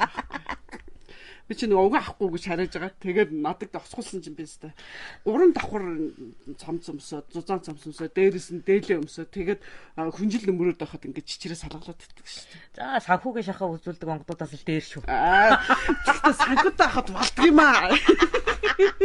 Чи гэхдээ хамгийн гол нь юу гэж нойрны өмнө уугаад надаас зүхтна гэж санаж байна уу? Үгүй шүү. Би тэрий чинь даваа сурцсан онгод. Би надад тэр чинь Америкээс миний шав надад нойрны юм өгдөг байхгүй. Тэгээд би уаг нэг удаа хулигдаж болно гэж бодсон чи. Арга нь олцсон биш үү? Инээдтэй. За бид хоёрын тохиол болсон. Энэ 7 жил тийм үү танаа нойрны юмтэй тэмцэлдэж байгаад аргыг олчихсан. Тэгэхээр нойрны тариа бас байж болно. Яг хоо нойрны тариа юм уу нөгөө нархоос үйлчилдэгэн дээр бол би хүч мөксдөж байгаа л да. Ямар ч тач эмэн дээр бол давж байгаа. Тэгэхээр мелатонин гэдэг юм юм үү? Тийм мелатонин нөгөө юу илээд эмнүүд байгаа шүү дээ. Ургамлын гаралтай инээ тэрэ гэдэг нөгөө хоргүй хідэн эми чинь даваа суулчихсан байхгүй юу? Манай тэнгэрийн мэдмэн хараа санкуугийн даваа ястаа димид гинэ. санхүүгийн даваа яах вэ? Санхүүгийн шахаж бас зөвөн шүү те. Өөрөөр хэлбэл боловсролын онгод учраас би мэдрэлийн эсээр тоглох чадвартай. Тэгээд мэдрэлийн эс дотроо би нойрыг л сонгодог. Тэр чинь бас зөвөн л те. Тэ? За. Ерөнхий боловсрал юм чи ерөнхий мэдрэмжээр тоглож байгаа байхгүй юу? Тэгэхээр санхүүгийн чадвартай нөө эд хөрөнгө хариуцдаг онгодод санхүүгээрээ тоглодог байхгүй юу? Хариугаар нь та нар тэр онгодын ерөнхий чадварыг бас хэмжиж болно шүү дээ. Юугаар шах чинь түүгээрээ буудаг гэдэг үг байдгийг. Тийм. За тэгээ ямар ч байсан юугаа янаа. Тэн дээр асуултуудлаа хийн л нэ. Би тэр одоо боломжийг одоо танд гаргаж өгнө. Тэн дээр 12 жилийн хугацаанд эдийн тэнгэрүүд санхүүгээр шахдаг шүү дээ. Тийм ээ. Яста нэр хамаг болсон бүхнийг хайран болгодог нөхдөөдтэй. Доош нь харуулсан сав шиг. Бүр савгүй болгоно шүү дээ. Савчгүй. Эдийн тэнгэр. Миний эдийн тэнгэр бол надад хайртай. Эдийн тэнгэр таашуу гэдэг. Юу ч гэсэн үг юм таашуу. Энд чи бас хаяга маань шүү дээ. Эдийн тэнгэрдээ жаахан далгана шүү дээ. Таашуу. Би чиний таашуу, бест шүү гэдэг үг ерөөс ойлгодгүй. Юу ч тал засаж байгаа байхгүй би. Оо, тийм үү. Тэгвэл шүү гэж. Тэгвэл чи тийх ёстой шүү дээ. Эдийн тэнгэр хорой энэ миний хэдвч дүрээ гэж тал засахгүй яасан. Би бол эдийн тэнгэрээ тэгж застдаг удаач байсан байхгүй. Би бол эдийн тэнгэр хорой хүчин тэнгэртэй гэсэн. Энэ миний хэтөв чин дүүрээ тийм үү. Булалцах зүйлгүйгээр тэгшрээ гэдэг байхгүй. Би бол зэрлэг шүү дээ. Эдийн тэнгэр минь таашуу. Амар найзлахаар онгод минь чи шүү. Бат гэл ингэж. Бубу чи юу. За бойлоо гэж. Яасан дээрэлгүй. Яста гэрээ хэнгүүдээ толгой дээр суудаг. Яг бүр тэгш ирэхтэй шүү дээ. Ташуур хаа байна. Энэ мө зойлгийг өнгөрсөн зан хэд ташуурдахгүй болохоо байсан. Ягаад тэгвэл гэрээ хийчихлэр чинь тэнцүү болдоо шүү дээ. Яа бахта яадаг юм чи. Өвөө. Нүү та санаж гинөө. Өвгөө гэдэг. Юу илээ хайраа өвгөө нөө. Таны нэг төсчээс улаас тэгсэн шүү. Өвгөө. Тэрийг бүр яг хандаа хэлж байгаа юм шиг дуурна гэж. Өвгөө цайгаа уу. Сайн явж ирв үү гэж. Танд тушаагийн суулгаас тэгсэн шүү. Өвгөө. Цайгаа уу. Тийм явдал болж исэн. Тэр санаанд орчлоо. За. За одоо хоёулаа ажилдаа орё. За одоо хүүхдүүдийг хүлээлгээд дэми баахан ярьчихлаа. За тийм ямар ч байсан гэрчийн этгээдтэй боллоо. Энэ ажлыг цааш нь хийхээр боллоо. Тийм.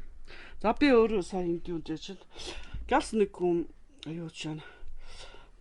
Энд Бататтаар сувдаас надад сая мэйл ирсэн. Чи одоо нөгөө миний дэргэд мэйлээ шалгаж байгаа нь. Би нөгөө 30 минутанд орсон үгээд л одоо би шалгаж үзэж байна. Гэхдээ энд мэйл эснүүд нь үзээд 3 хүнээс юу хийсэн байна. За ста аманда наадах чи хамт уншнаа. Чи мулт үсрэх нүгөө юу? Да. Хамт уншихгүй та ерөнхийдөө ингээ би танд зүгээр яг эдэн мөрийн баримт. Би харна. Гэхдээ би наадах чи хүнд уншиж өгөхгүй. За би танд одоо үзүүлье. Би худлаа ярьчих магадгүй гэж. Тэ. За.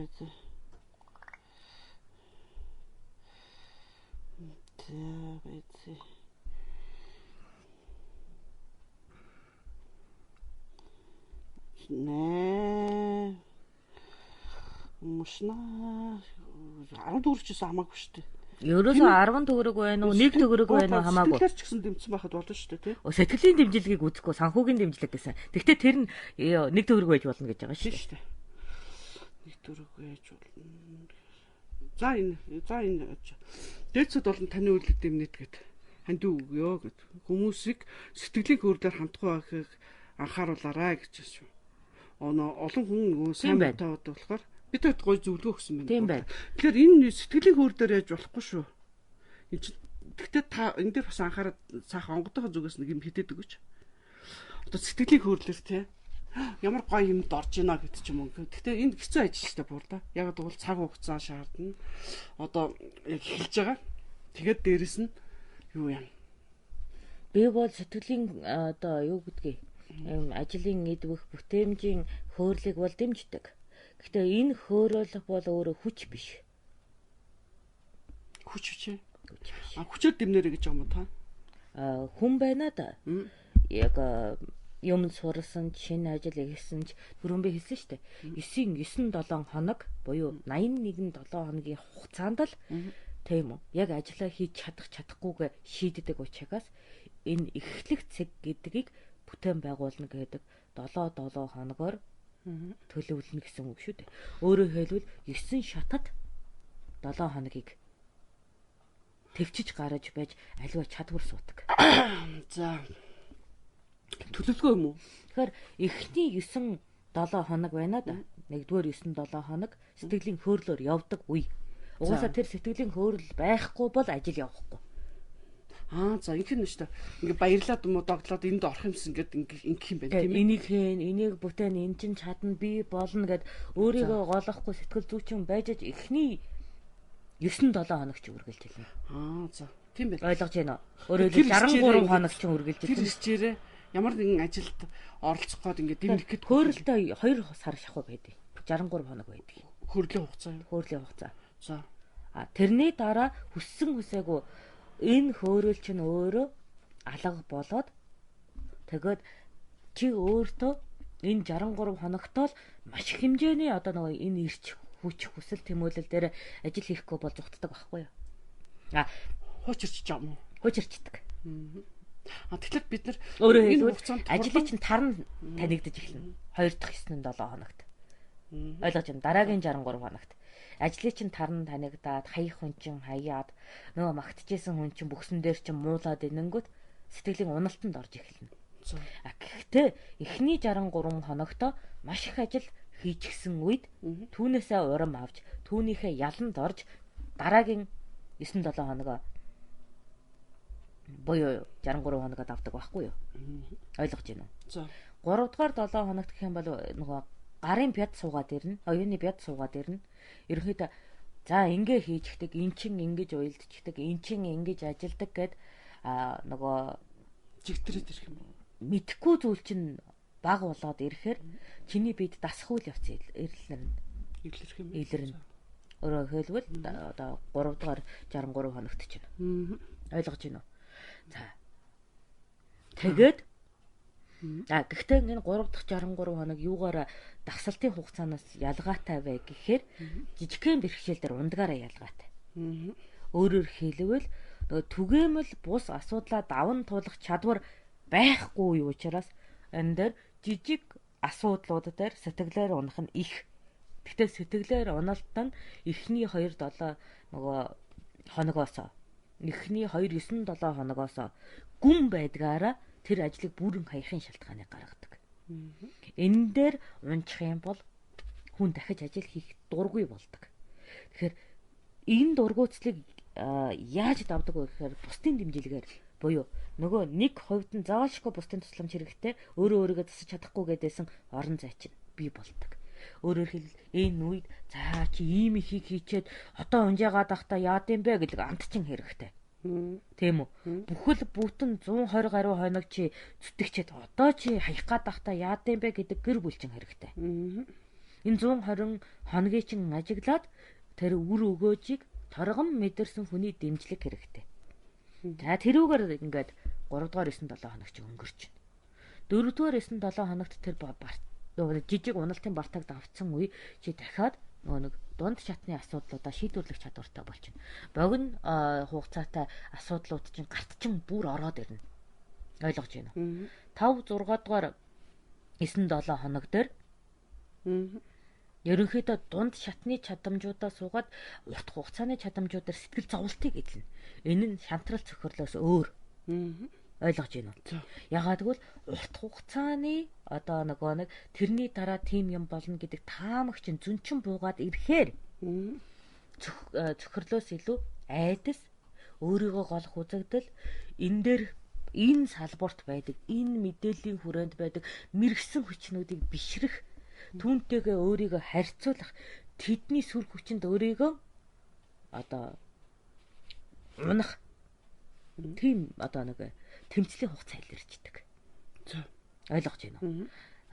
Тэдгээр хүмүүсийн амьдралын жижигч сураад тэд ч бас залуу байсан, тэд ч бас туршлагагүй цэг дээр байсан гэдгээ ухамсарлуул тэр 7 хоног давагддаг. Жаад ингээд чи архаг тоологч болоод ирнэ. 7 8 дугаар 9 7 хоног дээр. Гэхдээ одоо нөгөө энэ 7 хоногт чиний үр дүн шим үзэгдээд одоо нөгөө дэмжигчээ чинь тоо батчаад ирэх учраас өрсөлдөгчөө халдаг тоглоомч эхэлж ирнэ.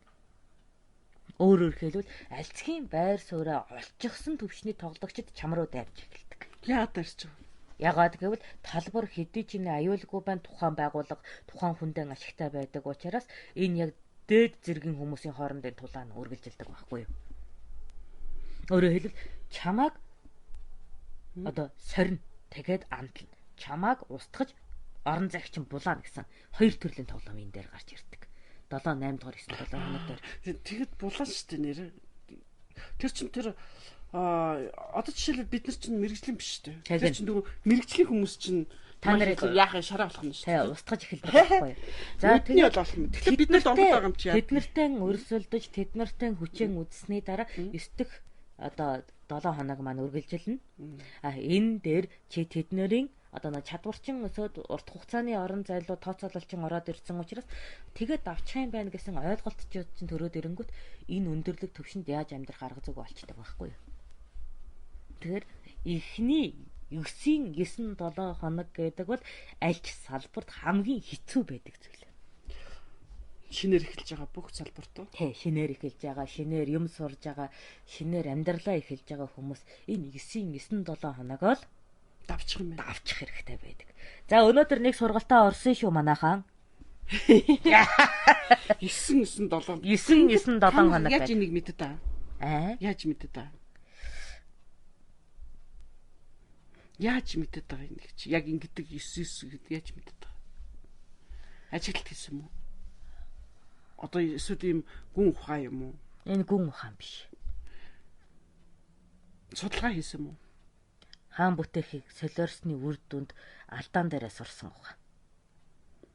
Өөрөөр хэлбэл нэг зорилтод одоо талбарын хаан, одоо яг энэ нь улсын хаан гэсэн үг биш л дээ. Одоо яг төрөө бүх бүтээхийг хүсэж байгаа бүхийн багш. Тийм онцгоосаа мэрэгэн харваач бүтээх гэж байгаа. Одоо харваачийн багш. За илтгэх ухаанд тийм гарамхаасаа илтгэгч бэлтгэж байгаа багш гэдэг. Тэмцлийн өндөр төвчний багш нар энэ хүний олон лгийг мэддэг. Ягаад гэвэл маш олон шавнар дундаас ерөнхий уналтын давтамжуудыг мэддэг. Дасгалжуулагч байсан хүмүүс энийг мэддэг.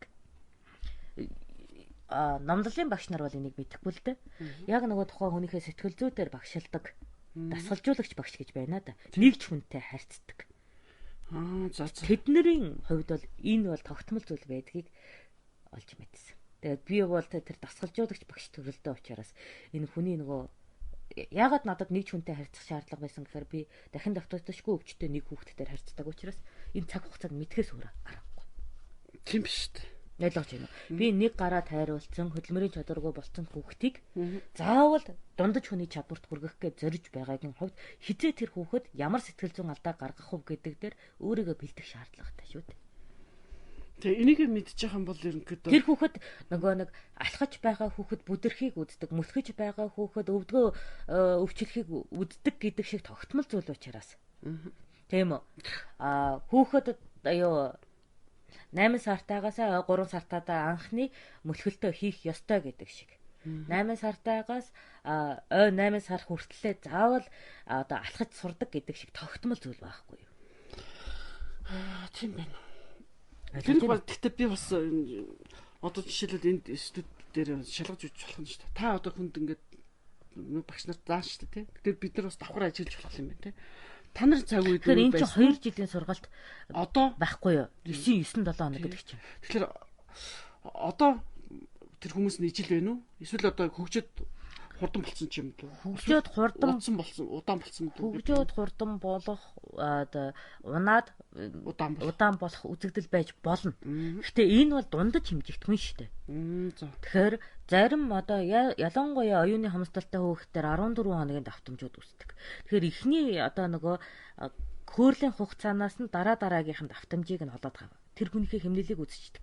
Гэхдээ 7 хоногийн давтамж бол дундаж энгийн хүн дээр байдаг үзэгдэл. Гоц хүмүүстээ 4 хоногийн давтамж байдаг. Өөрөөр хэлбэл хөөрлийн төвчнөд богинохон байдаг. За. Иймэрхүү ажиглалтал тэр хүнийг яг хүссэн үр дүндээ дасгалжуулагчийн аргаар багшилж залхахад одоо хэрэгтэй мэдээлэлүүд их нэг нь шүү дээ. Тийм байна. Тэнд чинь бас их зүйлийг сурах юм байна л да. Маш их зүйлийг сурах юм байна. Тэг зэгцтэй, тэг гайхалтай юм. Та нар ч одоо гэх юм биш үү? Шинжлэх ухааны аргаар гихмээр юм дээ. Эсвэл одоо юу? Шинжлэх ухааны арга үздэг юм чинь. Танаа цаг үеийн шинжлэх ухааны. Яг шинжээд бүртгэж шинжлэх ухааны арга бол чинь шинжиж бүртгэсэн хүн байгаа юугүй юу? Одоо цагийнхаа эрдэмтнээс хайн гэдэг л асуудал байгаа шүү дээ. Энэ бол манай үеийн яг дасгалжуулагч багш нарын хувьд бол ерөнхий ийм юм байдаг шүү гэдгийг бид нарыг эхлээд өөрсдөө сэтгэл зүгээ бэлтгэхгүй бол болдоггүй. Ойлгож байна уу? За. Яг л би тэр хүүхдийн дараагийн хөгжил хаанагааг мэдчихэж тэрлүү чиглүүлж сургана шүү дээ. Тэгээд тийм учраас хугацааны давтамжаа маш сайн анзаардаг л да. Эхэндээс мэддэггүй яг энэ тийм үе дээрээ явж ийн гэдгийг мэдэхгүй байсан. Олон жил багшилсны хүрээнд энэ өөрөө бүх хүн дээр ижилхэн байгааг ялгаж сурсан. Тэр юунаас болдог? Би бол ихтэй яг л номлолууд шиг ойлгодог байсан шүү дээ. 9-9-ийн 7 хоногт яг хийх ёстой гэдэг өөр дээр хүртэл хийж үзчихсэн. Яг чи би туршиж үзнэ. Гадаад хэл сурахад хүртэл энэ хангалттай хугацаа. 9-7 хоногийн давтамжтайгаар чи эхлээд яг нөгөө хөөрлийн үед хамгийн өндөр ачааллаа чи өөртөө өгөх хэрэгтэй. Тийм үү? Сэтгэл уналтын үед хөнгөн давтамж үүсгэх хэрэгтэй. Дунд төвшний мэдрэмжтэй болоод ирэх юм бол байнгын давтамжийн 2-1 үүсгэх ёстой. Гэвчлэн бас нөгөө сургалтын арга зүй энэ дээр боловсрдог л да. Тийм байна. За би чамд чадалтайгаа баталцсан шүү. За ам бардам байна. За дараа нь тэгээд ажил нэг үйлс бардмын үзнэ 2 жилийн дараа 9-7 хоногийн дараа бид мэдээж шалгаж үзэн шүү дээ. Энэ одоо 9-7 хоног бол сур чадамжгүй хүнд дараагийн чадамжийг үүсгэх хэцүү. Яагаад гэвэл одоо бичгийн чадамжгүй хүүхдийг тийм үү одоо хурдан бичлэгийн чадамж руу юм уу гоо бичлэгийн чадамж руу уран бичлэгийн чадамж руу оруулах боломжгүй. Эхлээд үндсэн бичгийн зурлагаас л эхлэх шаардлагатай гэдэг шиг. Үсгээ мэдгүй хүүхдэд уншлагын чадамж үүсгэхгүй гэдэгтэй адилхан. Бүр ихнээс нь ер нь суур байх хэрэгтэй юм тийм. Суур байх ёстой. Тэгэхээр суурийг хаана бэлдэх ёстой гэж. Йоо. Суурийг хаана бэлдэх. Тэгэхээр суурьудаа өөрөө нөгөө нэг ялгаад энэ чадамжийн өмнө энэ чадамж байх ёстой гэдгээ мэдчих шаардлагатай л да. Тэгээ багш хүн болохоор өөрөө шалгачих юм биш үү те? Ерөөдөө насны онцлогоор энэ хүн ийм юм эдийн насандаа сурдаг ойлгох чадамжтай, амьдралын туршлага нь хангалттай гэдгийг ойлгоод жишээ нь одоо 7 настай хүүхдэд 10 дугаар ангийн хичээлийг зааж болохгүй дээ. Нийгмийн гүн ухаан зааж болохгүй шүү дээ. Хаан төрийн удирдлага зааж болохгүй шүү дээ. Тийм биз? Тэрийн шиг тэд нэр эхлээд иргэншлийн тухай ойлгож иж дараад нь төрийн тухай ойлголт авна гэдэг шиг одоо суурь чадамж хэрэгтэй байдаг. Тэгэхээр суурь чадамж ерөнхий чадамжийг суурь чадамжуудад хуваагаад энэ 9-7 хоногийн давтамжтайгаар хөгжүүлчихээр тухайн хүн одоо ямар ч гүйцэтгэлгүйгээр оргилд нь хүртэл явах боломжтой байдаг. Тэгэхээр нэг үртэг 7 хоногоор тооцоодог нь сарны зургаатай хамаатай. Хүний усны ирэмб, цусны нэжрэлттэй хамаатай байдаг. Тэгээд юу гэдэг юм бэ? Ажиглаад тэгээд энэ чинь яг энэ жам ёсны юм яваад шүү дээ, тэ? Хүнд нөлөөлж байгаа. Эхлээд жам ёсныхыг нь мэдээгүй, онгод болчиход мэдсэн. Тийм байна. Тэгэхээр энэ чинь аюу гоё хүмүүс бас гоё юу ээж болох юм бэ? Тэгтээ оператор хэмжиж болох юм шүү дээ. Сартайгаа бас хараад зурхаа ухаанаар ингээд тооцоолж байгаа. Тийм ээ? Тэр чинь хөөрхий хүн гэдэг амтын юм чинь нөгөөдөгтөө удирдагдаад шүү дээ, тэ?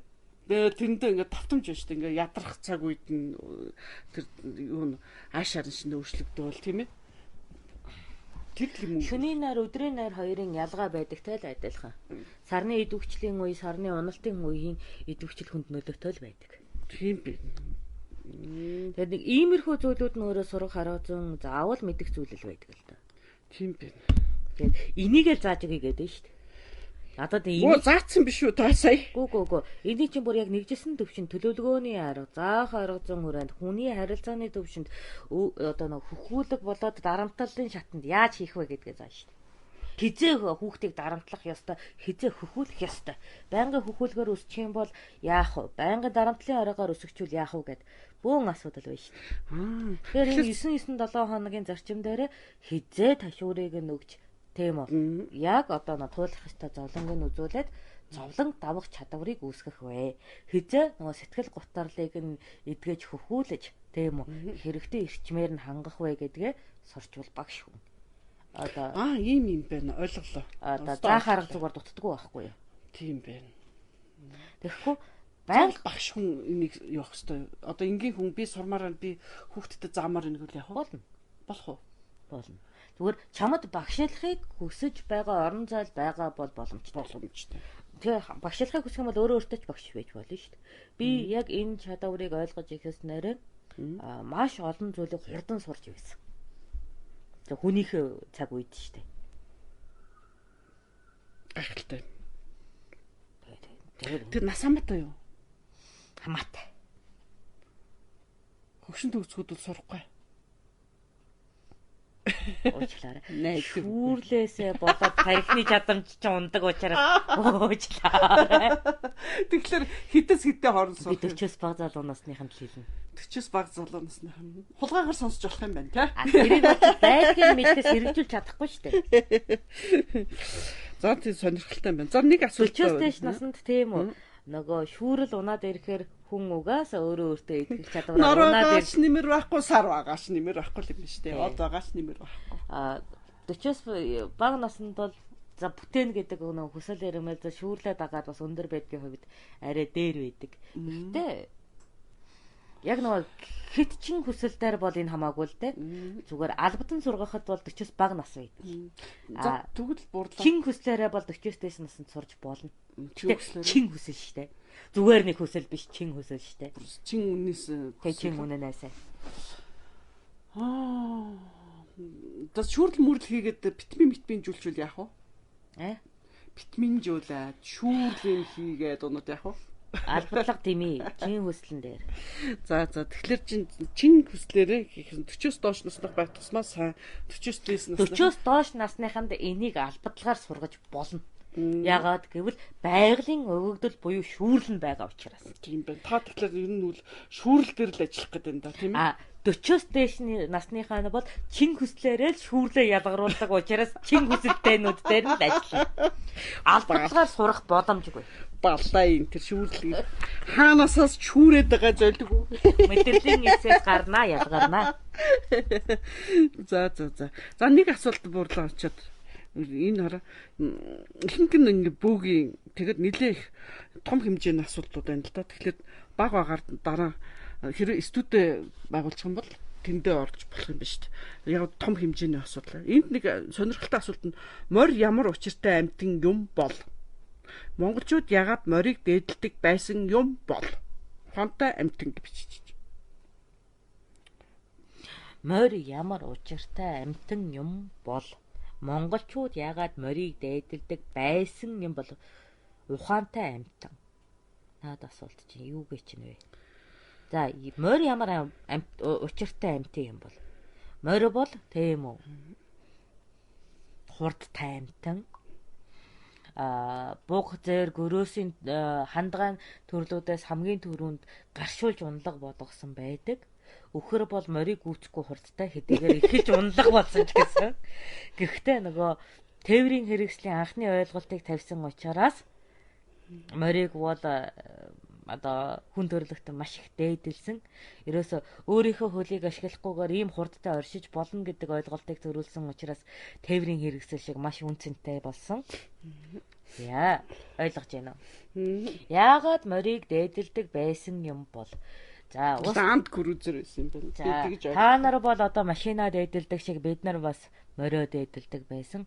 Ягаад гэвэл маш хүнд нөхцөлд бидний амийг, бидний одоо төрийг, одоо бидний зэвсгийн ухааныг үүсгэж байсан гол одоо хөшүүргийн хувьд нь тухайн амьтныг дээдэлэх нь улс төрийн зорилготой. Үр өгөөж нь улс төрийн зорилготой. Ханш нэгж нь улс төрийн зорилготой. Гоо үзэмж, удамшлын чадамж нь эрх мэдлийн одоо үн цэн болж байсантай хамаатайгаар морио бол бүх цаг үед дээдлэгдэхүйц үнцэнтэй байсан. Ялангуяа одоо хөх толботнуудын хувьд морио бол одоо дээд үний ханш, төлөг бол доод үний ханш гэсэн ерөнхий нэгжид хуваарлагдаж байсан. Одоо та нар бол $доллар гэдэг тийм биз? Бид нар бол төлөг морь гэдэг байсан учраас яг нэг төгрөгийн сэтгэл зүйтэй гүн холбоотойгоор дээдлэх болсон. Тийм байна. Одооныхоор одоо евро, доллар шиг юм. Амьтны хувьд бол мэдээж ухаамсар өндөр хөгжсөн амьтан. Та нар за хөгшин болж байгаад нэг морь одоо тижэнэ гэд надад нэг юм гэртээ нэг нохоо муур тижэгч байгаа юм шиг санаж явал битгий горд чи 40-оос дээш наснд морь адгуулах чадваргүй. Тэрий чинь 25 хүрэхээс өмнө сурж иж морийг ер нь өөрөө адгуулдаг байхгүй юу? Тийм үү? Тий. Тэгэхгүй бол хамгийн муухай штэ амт тийм штэ. Бүр яманаасаач муухай штэ. Морь. Тий. Тийм болохоор тэр амтны зам байдал омглон одоо оршихыг дагуун гэдэг өөрөө хүний хувьд нэг тийм бярдам сэтгэл зүй үүсгдэг учраас бас өөрөөрөө бахархах нэг хэмжигдэхүүн юм аа. Тэгээд чи ганц хүчтэй байгаад морийг адгуулж чадахгүй. Дээрээс нь оос үзэл хамаг төвчээрээ барж иж адгуулж өөрийнхөө одоо үнэн чандаа болгодог. Гэхдээ нэг андалсан үед бол хизээч итгэлийг чинь нэвдэхгүй тийм гүн холбоог одоо чамд бэлгэлдэг учраас бид нар тэр өөрөөхөө хүн болсны тэр оюунлогынхаа дээд болсныг тухайн үйлээрээ өөртөө нотолж сэтгэлийн таашаал авдагтай хамаатайгаар маш их одоо хүндэтгэн цаашаа харьцдаг гэхүү дээ. Гэж тайлбарлал ойлгох нь. Ойлгомжтой. Тэр чинь ухаантай гэд өөрөө бас хэлсэн байсан. За тэгээд эрт цагт хурдан морины уралдаан зохиодог байсан уу? Манайсаа дээр үе зохиож байсан. Тэгэхээр 900-аас ч өмнө жил их. Хамгийн одоо төр тус байгуулагдахаас өмнө морины уралдаан зохиодог байсан. Энэ нь ямар учиртай вэ гэхээр одоо морь адгуулж ихэснээс хойш хүмүүс одоо би сайн адгуулж үгүй юу гэсэн хэмжигдэхүүн хэрэгтэй болно.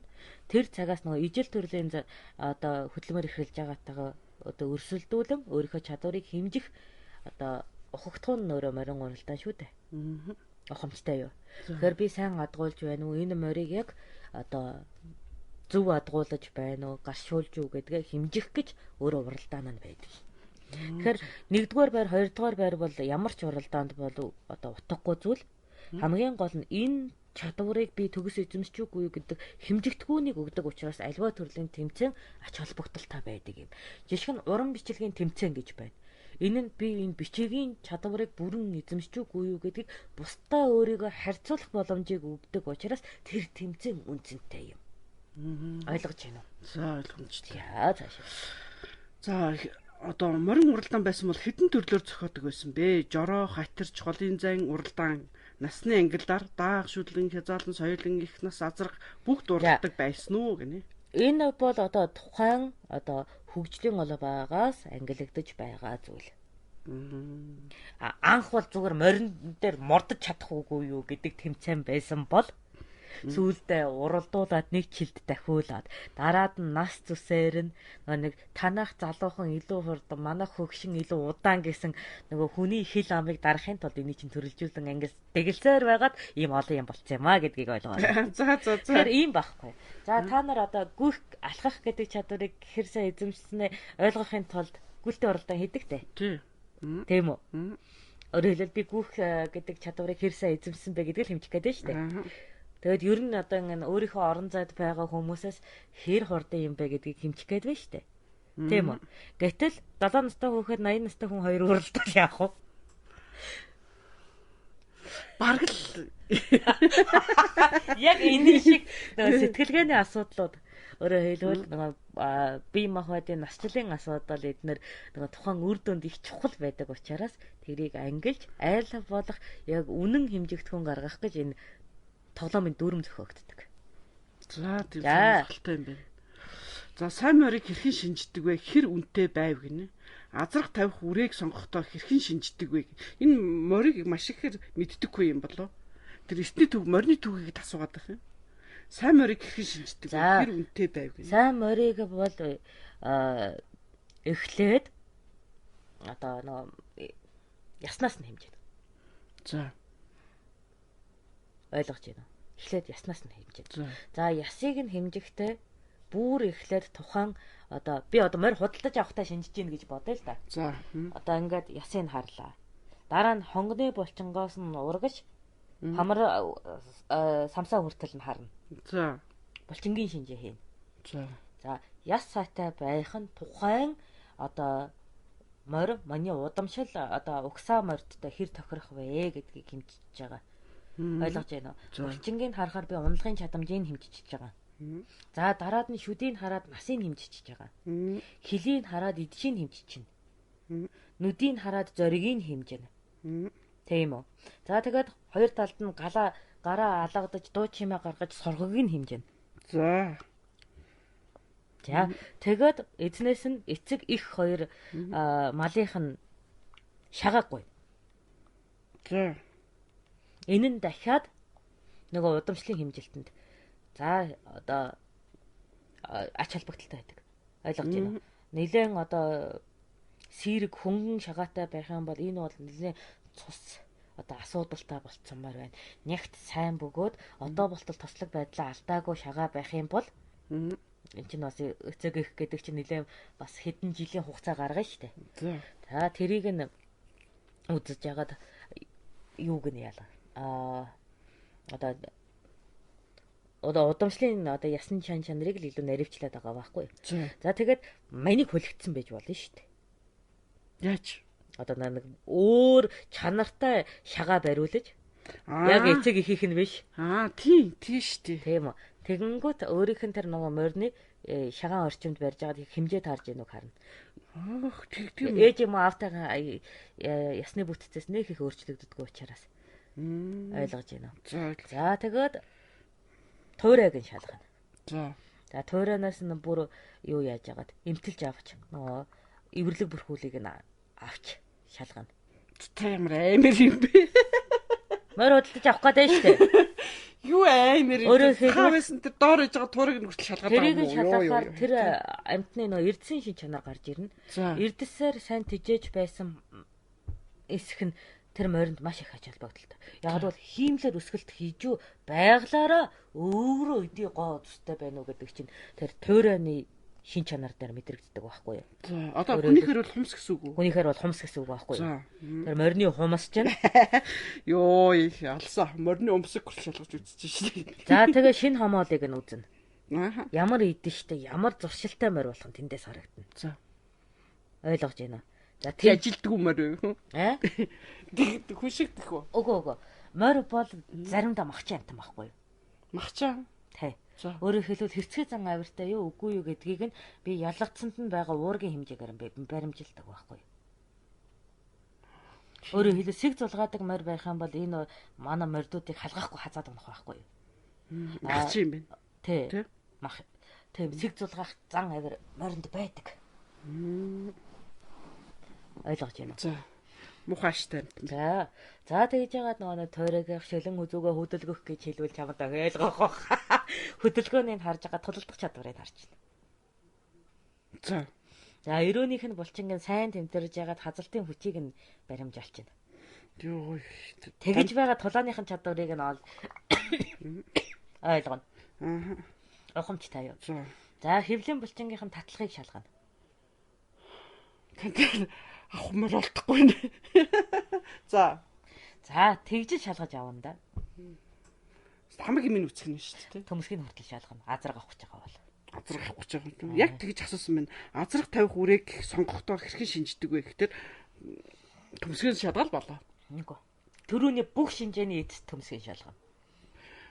Яг ижилхэн гэсэн. Яг бол моринд ч эвэрхий байж болдог. За. Ерхийдээ бол болохгүй гээ те. За ойлгомжтой. Тэгснэ Монгол адууд дундаж өндөр хэр байв? Араб Орос адуутай харьцуулбал гинэ. Тэгчээд хэр үнэтэй байсан бэ гэсэн нэрээ. За. Ер нь бол тийм үү. Яг одоо сартуулын мордоос бол намхан штэ. Тэгтээ хятааны луусыг бодвол өндөр штэ. Гэж хэлмээр юм одоо. Юу манай одоо их Монголын үед бол зүүн тал руугаа нэлээ өндөр, баруун тал руугаа намсах үзэгдэл байдаг. Тийм харьцуулсан югаар нэр нэг сони буурлаа гэдэг чинь та чинь одоо тэр тухайн цаг үедээ Монголын хамгийн өндөр хүн байсан тий. За ядаж 3 голынхаа хамгийн өндөр хүн. Яг бол өөр хүнтэй нуруу зэрэгцүүлж одоо юу гэдгийг тэр 8 сартал мартуултай яг хамгийн өндөртэй нуулзааг учраас мэдгүй. Ямар ч тач 3 голдоо бол хамгийн өндөр нуруутай. Тэгэхээр та бол одоо жишээл өөрийнхөө хэмжээсээр бусад хүнийг хэлнэ шүү дээ. Тэгээд одоо энэ дээр нэг юм яагаад би энийг асууж ийн гэдэгтэр гэсэн байхгүй. Таны нөгөө дээр ярьжсэн зүгээр нэг хүн над руу загнаад байхгүй. Чи Чингис хааныг намхан байсан гэж хэллээгээд. Гэтэл та өөртөө харьцуулбал намхан байна үсттэй. Би нөгөө 3 голынхаа хамгийн өндөр хүн учраас би Чингис хааныг намхан гэж хэлнэ штэ. Ягаад гэвэл би өөрөө хамгийн өндөр нэм чи бусад бүх хүн надаас намхан байж таарна үсттэй. Тэглээгээ загнаад байсан шүү дээ. Гэтэл өөр онгод болохоор чинь өндөр ихтэй гэж ярьдаг. Одоо жишээл хувлаж анжин болохоор өндөр сайхан биетэй. Өндөр сайхан биетэй гэж хэлдэг шүү дээ. Юун дундчууд нь болохоор бидэнтэй адилхан дундаж хэмжээтэй. Тэр миний үеийн тэр гэж ярьдаг шүү дээ. Тэгэхээр чинь онгод маань өөрийнхөө үүднээс тэр хүмүүсээ чи ярьж байгаа шүү дээ. Тийм биз дээ. Бодъё. Наадах чинь их асуудал тав байна. За, ерөнхийдөө намайг алгасаад. Би өөрөө гаж үзэгдэл учраас намайг алгасаад. Манай 3 голын газарда бол тийм үү. Хамгийн өндөр нуруу туруутай нь бол байрангийнхан. За, өөрөөр хэлбэл тэд нар бол нөгөө хүний чанарыг сайжруулах гэдэг бодлого хэрэгжүүлсэний уламаас ерөнхийдөө өндөр нуруутай. Ирэмгүй хамгийн өндөр одоо хүмүүсийг сонгон суудаг эхнэр авах юм бол тэр нутаг улсын хамгийн өндөр охиныг авч суудаг учраас тийм удамшлын өндөр үзэгдэл бий болчихсон утга. Та бол гаж. Би бол гаж. Тэрний дараагийн ерөнхий байрангийнхан гэхэлэр одоо манайхаар бол хэдэн сантиметр гэсэн үг. За танаа сагсан бөмбөгийн тоглогч та адилхан. Байрангийнх нь үү? Яна та тэгээд ямар байсан юм? Би харин тэрнээс авчихгүй юу. Анаас юусэн мө? Би гаж үзэгдэл гэж хэлээд шүү. Амар өндөр исэн байх нь тий. Тэгээд таны доороос байран эхлээд сагсан бөмбөгийн тамирчид шиг. За тийм хүмүүс байдаг. Өөрөөр хэлбэл тэгээд нөгөө нэг биеийн хөдөлгөөн, тэгээд нөгөө нэг амьдралын дадал туршлага, тэгээд эцэг эхийн удамшил зэргийг заавал хөхүүлцсний улбаагаар тийм хиймэл үзэгдэл бий болоод байна шүү дээ. Тийм байна. За тэрний дараа нөгөө бас тийм зорилгоор байгуулагдсан зүрхнийхэн орно. За тийм байна. Ойлгож байна. За тэгээд манай дундаж нуруутнууд эхэлдэг байхгүй юу? Өөрөөр хэлбэл бусад отгууд. Тэгээ хамгийн долд нь төдөөгөн барлуусад байдаг байхгүй юу? Яагаад гэвэл тэд нар чинь отогчлон шилэж хамгийн намхан хүмүүсээ бүтээдэг учраас тийм үү? Морьтой чадсан хүмүүс байдгийг. Хамгийн жижиг төдөгн бодлосоо морьтой чадсан. Тэгэхээр би одоо морины өндрийг ярих юм бол төдөгөн борлуус шиг гэж хэлэх гээд байгаа юм л да. Ерөнхийдөө юм дундаж тийм үү? 13 14 настай хүүхэд шиг өндөртэй байхгүй юу? Төдөгөн борлуусууд бол. Төдөгн борлуусууд аа. Тийм байна. Ойлгож байна уу? За танаа хэмжигдэх юмнаар метр 50 хавцаа гэсэн үг шүү дээ. Төдөгн борлуусууд. За ойлгомжтой. Тийм. Тэгэхээр онгод хин нэг төдөгн борлуус моринд мордоход байна шүү дээ. Яа дааган морь унахад л яг ингээд хэвийн хэмжээтэй харагддаг байхгүй юу? Морь эзэн бие хоёр. Ойлгож байна уу? Би бол нэг азраг мазрагал нахгүй бол ерөөсө хэцүү шүү дээ. Хүлээ тэгээ яаж нугалж явна те? Асуудалтай юм байна да. Яах вэ? Тий. За тэгэд яг би нөгөө юу хийм те. Яаж хийж ягаал нөгөө нэг Хуранхай жим багтай юу хэмд одоо танаахын шиг тийм нүсэр биш учраас намайг бол морь даадаг. Зүгээр яг нөгөө хүн харахад л хэвгүй харагддаг. Арг яс юу унтсан юм шиг үү? Арг яс гэдэг байх юм. Гэхдээ тэр чи одоо юу шиг гэсэн үг шүү дээ. Маш өндөр нарийнхан гэхэлэр чи тийм ясархаг гэсэн үг шүү дээ. Ингээд ясан гэд дээрээс нь туцсан юм шиг гэсэн үг. Харин тийм жоохон сонь харагддаг. Гэхдээ Монгол морчин бас намхан л байсан биш тий. Ерөнхийдөө нам талдаа ордог шүү. Яг уу? Луусаасаа өндөр. Тэгээ сартуулын мордоос бол намхан. За энэ болохоор нөгөө Араб Орос одоотой харьцуулбал гэд тэр өндрийнх нь ингээд хэлсэн байна. Тий, 8 л бол нөгөө цаад сартуулаас морд орж ирдэг учраас 8-ны мордод нэлээ өндөр. Гэхдээ юу байдаг? Холын замдаа хүчгүй байдаг. За тэгснэ ингэнэ Монгол адуу дундаж өндөр хэрэг өгчөөд Араб Орос адуутай харьцуулбал тэгэхээр сая хэлчихлээ. За дараагийнх нь юм байна. Чингис хаан байлдан дагуулын үед хураасан харь адууга Монгол адуутай үржилд оруулдаг байсан уу гинэ? Үгүй. Юр адууга хэрхэн чанаржуулах бодлого явуулж байсан бол гэдэг ингэж асуусан байна. Юу аахгүй Монгол адууны намхан байдгийн шалтгаан нь хулантай ойртуулдгаас хамаатай.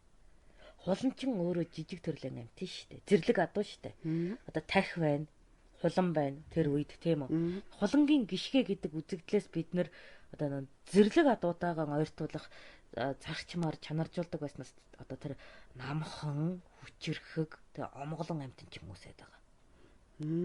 Ойлгож байна уу? За. Тэр сартуулын адуудыг хулан гიშгдэггүй. Өндөрдөд байгаа юм уу? Тийм асуудалтай болоод. Өндөр авах гэдэг шүү дээ яана. Өөрөөр хэлбэл тэн дээр морддоггүй. Тийм учраас бид нар тийм өндөр адуутай болохыг бас нэг хүсээд байдаг. Тэгээд тэд нар чинь холын зам хурд хоёр дээр муу байдаг байхгүй юу? Яг богны зайны хурд сайтай нэг өртөө хоёр өртөө давхихтаа гайгүй хэрнээ 30 өртөөлөг гүүхээр хэрэг болчихдог.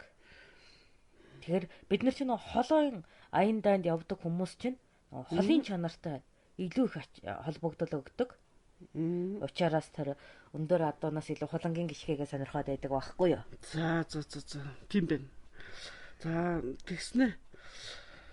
Чанаржуулах бодлогоо яаж явуулсан гэхээр ерөнхийдөө хуламжуулсан. Хулан дахин гიშгэ гэдэг зүйлээр чанаржуулдаг. Бас нөгөө сэтэрлэг аргаар чанаржуулдаг. Өөрөөр хэлбэл албаар зэрлэг адуу одоо бий болгож байгаад ерөөсө адгуулахгүйгээр нэг сүрэг адууг орхих нь биш үү? Тийм байна. Бүр хээртэн одоо зэрлэг адуу бий болгоно гэсэн үг. Тэгж байгаад хаяа тэдэндээ гიშгүүлж чанаржуулдаг. Тэгээд энэ зэрлэг амтэн чинь өөрөө асар тийм нөгөө амьдрал байгалийн хим өгөөж тэмцэл дундаас боождаг учраас төжөөрөөсөө үргэлж нөгөө удамшлын хүч сайтай байдаг. Тэгээд тэнд гიშгүүлж үр удамтай болох нь өөрөө бодлогын чанартай зүйл л дээ. Тийм байна. За лавнаас асуулт оруулах юм уу? Лавнаас асуулт оруулах байгаа. Одоо ингээх болохоор нөгөө подкастны асуултанд хариулж явж байгаа учраас лайв руу орохгүй байгаа. За тэгэд сайн морины тухай домог хууч сонирхож байна гэд нүүдг чинь их олон асуулт асуусан болохоор хөлс нь асууж байгаа. Асууж шүү. Асуусан байна. Сайн морины тухай домог хууч сонирхож байна. За яг ямар домог байх ёстой юм бэ? Цаг үедээ ерөнхийдөө алдартай байсан. Хэтэрхий олныг мэдэнгүүт нөгөөдгөндө цуцж шít. Олон байсан юм байна. Би хүн магтахаас илүү морь магтах дуртай. Тэгээд яг алийг яг явуугаар магтах вэ гэдэг. За тэгэхээр олон байдаг юм байна. Одоо юу вэ? Бартанбаатарын тэр 8 шаргын одоо Тэмүүчний 8 шаргыг мэднэ дээ. Тэрний дээд угсаа бол манай одоо аавын адгуулж байсан угсаатай ойр төрлөө байхгүй юу? Удам угсаа гэсэн үг, яс гэсэн үг. Тэгээд тэнд Жонон улаан гэдэг нэртэй нэг жороо байсан. Жонон улаан гэдэг нэг тэгж давхитаггүй тэгээд унж идэлхэд асар номхон хэрнээ. Яг хөө тэрийг бол азаргаар тавиагүй. Тэгээд гэхдээ одоо Бартанбаатарын хайртай. Тийм. Одоо тэр 8 шаргатай болоод бүл нэг гэсэн үг шүү дээ. Тэгээд тэр Жонон улаан гэдэг тэр байсан. Тэрийг Нэг тийм ээ. Одоо нөгөө идэлж унахад зөөлөн авиртай, эзэндээ ээлтэй тэгээ бүх хүнд нэг зөөлөн сайхан аштай учраас тийм ээ одоо хатуу ширүүн амтан гэж бодож байгаагүй. Гэтэл адуу шатгуулж байхад сөрөг рүү юу яаж л дээ. Чонд арж л дээ. Тэгсэн чинь өнөө жонон улаан чинь азрахтайгаа нийлэж байгаад чонд барьж идсэн байгаа юм. Идсэн. Одоо барьж идэнэ гэж бид нэр хэлдэг л дээ. Чоныг одоо хороосон. За. Өөрөөр хэлбэл адуу дилээрээ шахвардаж байгаад хазах араагаар чоныг хороож чаддаг байхгүй юу. Тэгээ азарга нь одоо түүний тусламжийг хүртсэн гэхээр надад бол үнэхээр таатаа санагддаг байхгүй. Уул нь бол нөгөө засцсан адуунд бол нэг тийм авир байдаг батал жононд тийм намхан тийм одоо хүнд ойр одоо морь байсан байж тийм одоо сүргээ гэсэн сэтгэлтэй байсан нь үнэхээр одоо амгшиж байсан. Сайхан аштай юм тий. Сайхан сэтгэлтэй юм байна. Сайхан сэтгэлтэй морь байхгүй юу? Сайхан морь хамт олондоо тустай. Тэгээд үзэхээр чинь ямар тааш нэг хүнд зан чанарын амьдралын туршлага өгүүлдэг тэдгээр амьтдыг бишрэх сэтгэл үүсдэг шүү дээ. Тэгээд тэндээс өөрөө энэ гайхалтай амьтан гэдэг домгууд чинь гардаг шүү гэдэг ухагтгуунаар ярихыг хичээсэн шүү. Ойлгосон. Тийм байна. Их хамт олон шиг юм сайхан сэтгэлтэй морь байсан юм. Тэгээд түүний тэр төрөө авсан тэгээ манай Бартанбаатрыг харуулчаад байхад тийм үү. Имэйлээсээ унгалгүйгээр зөөлөн жараасаар гэрт нь авчирсан гэдэг их олон одоо эзэндээ тустай үйл хийсэн тийм сонирхолтой одоо жижигэн явган яриа их байдаг л да. Хөөхөн штэ. Хүн байсан шахуу юм биш үү? Юу муухан аравтын дараагаас илүү амтан байхгүй. Юу муухан аравтын дараагаас илүү. За. Хүн байтугай муухан аравтын дараагаас илүү. Хүн байтугай муухан аравтын дараагаас илүү амтан байхгүй. Тийм байна. Тийм учраас л дайчин юм байна. Йоо ёстой. Хин гинэ? Ямар сүртэй нэртэй те? Улаан гэв. Тэг жана улаан. Жана улаан гэв. Сүртэй нэртэй. Харин тэр чинь тийм гавья байгуулсан учраас тийм нэртэй болож моринд бол зүснээс нь өөр нэр өгнө гэдэг. Алдгаа мадгаа гэдэг. Зүснээс нь өөр нэр өгөж зүсэлхээс өөрөөр дуудана гэдэг асар их хүндэтгэлийн одоо бэлэг байхгүй юу. За хамгийн сүүлд нь тэр нас өтлөөд нөгөө ичинд гаргаж чадахгүй. Тэр их тус тэр их домгийг чинь хүндэлээд хээрт нь орхиж байсан. За. Хээрт нь орхино гэдэг бол одоо тухайн амьтанд одоо үзүүлдэг нэг хөнгөн хүндэтгэл юм аа да. Тэгэхгүй бол ерөнхийдөө бол ямар ч малын оршуулга хотоодонд шүү дээ. Тэрийг пенсэнд нь гаргасан юм байна гэж ойлголоо. Тэтгэврт нь гаргасан юм байна. Тэгсэн. Тэгж ойлголоо. За. За Дани ахтыг хэрхэн бэлтгэж тусгайлан сургадаг арга ухааны тухай Монгол морины холын унган цагаас нь 4 жил бэлтгэдэг. За. 4 Дани ахтыг бол гөр тусгаалan сүргэлэн бэлтгэдэг. За. Олноор нь юм бэ те? Олноор нь хамтаар нь. Ягаад гэвэл адуунд зэрэг жороо үүсгэх гэдэг бол одоо манайхаар ихтэйд боловсрал эзэмшигтэй адилхан хүнд явдаг байхгүй юу? Тиймээс 4 жилийн ихтэйд сургууль сургаж яж тэрий чинь Дани ахт болгодог. За. Зэрэг жороо гэж их хүнд алхаа байдаг. Тоос дарж давхин зэрэг жороо үүсгэн гэд энэ хоёр бол ер нь тэр олон одоо авир аашаа амбатай адуунд үүсгэн гэдэг хүнд байдаг. Тиймээс бүр хамтд нь өсөгдөг. Сурах юм байна. Тэгээд паратар жигсэж байгаа юм шиг алхах сургаж байгаа юм тий. За. Монгол морины холын туулах чадамж, ачаа даах чадвар, үл даах чадварын тухай гинэ. Одоо ингээд отгууд байна да. За. Мордоо нийлүүлэхээр бие биенээ хазааддаг байхгүй. Морнууд нь бүр тий. Бие бинийгээ одоо гадуурхдаг гэх юм да. Тийм үедэл гардаг. Тийм болохоор бид нар чинь яг өөрсдийнхөө л эзэлсэн одоо нэг юм за манлай бол манлай, ургуудын хажууд мангууд гэдэг шиг юм цэгцэнд ордог штэ.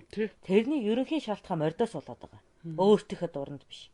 Яг бол хамт тавхитдаг морь хамт л тавхитдаг байхгүй юу? Ойлгож байна уу? Түүнээс би нэг дурын морин авчираа тэнд авчиж чаддаггүй. Тэгээ урд гардаг морь урдаал давхдаг учраас хүссэн үсээгүй эзэн тэр урдыг нэнэх болдог байхгүй юу? Жаахан хойгоор одоо байж байгаад ингээ харуулахгүй энэ төр гэхэд нөгөө морин авчид давхад явчих юм биш. Тий, урд манлайлан давхдаг морь байх юм бол тэр аймхаа хөлжгөрүүд чи урд аваач тавьчихдаг байхгүй юу? Тэгэхээр дайны ахтай чинь ерөнхийдөө нэг гараар сургадаг. Тэгээд тэднэр маань жоохон хулчгаар шийтгэхийг хүссэн хүмүүстэй манлай морьдоо унаалж залгихгүй тий залгид гаргуулдаг байхгүй юу. За. Тэгээ холын туулах чадамж, ачаад авах чадвар, үл даах чадвар мадвар энэ төр нь бол сайн байх нь тий. Тэр одоо дайныхын ч юм уу, юуныхын ч юм ер нь л сайн л энийг морин дуртай хүн л энэ л асуугаад байна. Морчин үгүй юм. Адууч үгүй юм. За тэгээд би сайхан ярихгүй байна өө. Нөгөө сөгсгөө шортой ярьж байгаа бол мөөгийн чи ярьсан бол арай дээр ярихгүй юу? Ядаж морины хандаа дээрээ сууж байхгүй юу? Морины хандаа өвчөө ярих юм биш үү? Шат бодлоо. Тэр чинь адуучин хүн тэгээд мэдээж нөгөө өөр тохиолдох түгээмэл бэрхшээл тургайдаа явах байл гэдгийг асууж штэ. Тэгэхдээ би бараг л одоо адуучин шиг асууж байгаа штэ. Яг тэгвэл би адуучны асуусан асуулт. Гэхдээ хөг амдаа. Тийм үү. Тэгэхээр яаж вэ? За морины том тийм үү. 2 жилийн өмнө морь 2 мемтиг мэдсэн учраас тэрэнд чи та оруулж хариулаад байна. Дэмий. Би тав шүү малынхаа мемний тог мэдгүй гэстэй. Самсаад. Би яаж цаадгүй маа гэхэд ядаж хөхтөлөнгийн хэдийн ширхгийг мэднэ үдтэй гэж бодож мэдэхгүй ямар их хитсэн инээсэн гэж санаад. Гэхдээ би мэдэхгүй ч яг мэдэхгүй гэж хэлсэн шүү дээ. Тим хүнд зориулан яриа хийж байгаа учраас энэ сайхан асуултууд новч болж дуусна. Тэр чи би шагаж харсан шүү дээ. Ямар вэ? Яг тэгээд би бол дэрэгтэй байгаа хүндээ илүү ойлгуулахыг хичээгээд энэ хүүхдийг яг ямар мэдлэгтэй ямар одоо хүсэлтэйгээс эдгээр асуултыг асууж байгааг мэдэхгүй учраас энэ мань өөрөө нэг адуучин хүн залуу байхгүй юу. Тэгээд адуучин залуу болохоор мориныхоо түүхийг мэдчих гээд байхгүй юу. Одоо бид нар өвгдөд гэхэд түүхийг мэдээ гэдэг шиг тэр хүн одоо Монгол мориныхоо түүхийг мэдчих гээд асуулт асуусан байхгүй юу. Тэгвэл арай өөр хэмтэй ярина шүү дээ. Аянгатад ярьж байгаа шиг биш. За би яг адуучин шиг л асууя л да тэгвэл. За наадхын чинь тэгвэл дараа яг сайхан морио магтах гэсэн залуутай халъя. Дахиж халъя. Мортой хүн юм юу адуучин хүн ядаж тийм үү морин дээр тогтдог хүнтэй яри. Морин дээр тогтдог. Тэгэх үү. За тэгээд тэгэхгүй угаасаа би чамаас ойлгохтой сэтэл авч чадахгүй. Морины тухай юу? Тийм бай. Би яг энэ чинь эрсэн асуултыг л асуугаад байгаа шүү дээ. Гэхдээ харин ийм болж байгаа учраас яг хүүхдийн хүсэлд нийтдэл хариулаагүй гэж би бодоод байна. Гэхдээ яг чам шиг юмнуудад бол таарсан юм ярьчлаа. Хин мэдгийн тент чи ямар би мор хариулт өгсөн. Саяны хариултуудаас чи ерөнхийдөө морь гэдэг төсөөллийг олж гинөө. Олсон. Би бол сэтгцийн өвчтэй хүүхдэд ярьж байгаа юм шиг л юм ярьлаа. Зэвүүн гар байна гэж бодлоо морь чи. Муухтай шүү дээ. Тэр зэвүүн гарыг чинь дээр гарч явна гэдэг чинь зэвүүн амтан байхгүй. Яа би ойртохшгүй унгачдаг гэсэн чинь морь ойлд явах уу гэхээр явахгүй л гэсэн. Тэгсэн чинь манайхны юунууд чинь эмээ улаач нар бол явцсан байгаа юм чинь 7 хоног моногоор моринод явцсан байсан шүү дээ. Бас агуу яа. Би бол өөрийгөө мэдж байгаа болохоор өстой үгүй л гэж хэлсэн. Яршиг зүгээр. Насны эцэстэй сүүжээ хуглаад яах вэ гэж. Тэгэж одоо төмний шившиг болоод яах вэ тийм чинь буруу зөрүүгээр нь яагаад. Яах вэ? Жаахан холхон байхгүй. 21-ээс бага насндаа нэг морины зоон дээр тийм үү 7 хончих хэрэгтэй байдаг. Ядаж би энэ хотын хүүхдүүдтэй захиж хэлэхэд. Тийм үү. Ядаж яс хурдан бороолно. Унсан ч нь үү? Унсан ч хугарсан ч. За. Тэрнээс яг тэр нэг жигүүртэй мэдрэмжийг авцсан үед бол та нэг Монгол хүн гэдэг юм бас нэг юм хөг мэдрэмжийг идэх боломж өгсөн л дээ. Морин дэл дээр хүнд далавч гэдэг эргэтэн байдаг. Далавчны оронд даалаа гэд хол буусаа яачихсан байдаг. Тийм биз? Тогоод эрт дээр уяасаа л нисхийн мөрөөдөл байлаа шүү дээ. Тэгээ нисхийн сайхан нь юу гэхээр салхи зүсэлт гэдэг байхгүй юу? Түүнээс тэр дээр байгаа нь биш. Тийм үү. Тэгээ тэр яг тэр салхи зүсэлтийн шунган байгаа мэдрэмжийг мэдрэхэд өөр юу ч морь шиг байдаг. Салхи зүсэд ингээ хурд явахгаа хэлээд байна шүү дээ. Ниснэ гэдэг байгаа юм байна тийм. Мотоцикл байдаг тийм үү? Тэрэн дээр унсан ч тэр мэдрэмжийг чи идэх. Идэхгүй. За тэгвэл юу явал яах вэ? Хурдан галт тэрэгэн дээр сууцсан байл яах вэ? Чи дээр нь суугаад салхи зүссэн ч тэр мэдрэмжийг мэдэхгүй юу? Тэр халуун ааг манай булчингийнх нь хэмн чамд шингэхэд яг тэр далавч хөдөлгөхөд чамаас ямар их илч хүч шаардаж тийм үү? Ямар их хөөрөл баясал одоо ялгархыг чи өөрийнхөө боёныхоо булчингаар бидээ шингээж авна шүү дээ. Үндэс хөр дээр чи биглүүгээ татна шүү дээ. Өөрөөр хэлбэл хоёр амьтны эрчим сүлэлдэж тэр давхиа гэдэг зүйл ч юм уустайг байхгүй юу? Ойлгож өөрөө морь болчих юм байна. Өөрөө морь болж иж давхидаг. Тийм байх. Тэр булчин нь яаж ажиллаж, тэр халуун нь яаж төөнөж, тийм үү? Амьсгаа нь яаж одоо нөгөө чи гүүхэд бачуурдаг штэ. Яг тэр шиг бачуурж байгаа хэрнээ тэр их хурдыг хүсэж байгаа хүсэл нь ямар их зүрхний цохилт үүсгэж байгааг чи өөртөө биедээ цэник болгоод авахаар яг өөрөө тэр нисэж байгаа мэдрэмжийг авдаг байхгүй юу? Тэгээд их сонио штэ. Морин дээр өөштэй те хүний эрчим задралт. Зүгээр нэг өөр төрлийн одоо хөдөлгөөн хийсний эрчим задралтаас өөр байдаг. Ойлгож байна уу? Юмн дээр суугаад тэгээ нэг олигтой хөдөлгөөн хийгээгүй байж яагаад тийм эрчим задраад байгаа юм бэ? Өөх хайлаад байгаа юм бэ? Хөс сасгараад байгаа юм бэ гэхээр чи өөрийнхөө тэр сүнсний чадамжийг мориндоо өгөж байж бас тэр мориндоо хүч чадал өсөж шунал үсгдэг учраас. Энэ чинь хоёр биенийгэн тэтгэж байж гардаг үйлдэлийн хувьд нисэлтэй мэдрэмжийг өгдөг байхгүй. Морь чамааг өөр дээрээ авч явж тийм үү? Мориндоо чи өөрөө та сэтгэлийн их таашаалыг өгч та хоёр холын замыг туулна гэдэг. Хоёр биш нэг болох тэр зүрхний цогцолтон дээр л үүсдэг. Тэр их хаз жаргал байдаг. Сонин. Яг ингээд холбогдсон үед хэдэн өдөр тавьсан ч өсвөлэн гэдэг зүйл, нойр гэдэг зүйл байдаггүй шүү дээ. Хэдэн өдөр тавих аа? Тий. Замдаа зогсохгүй мó? Унтны үстэй шүү.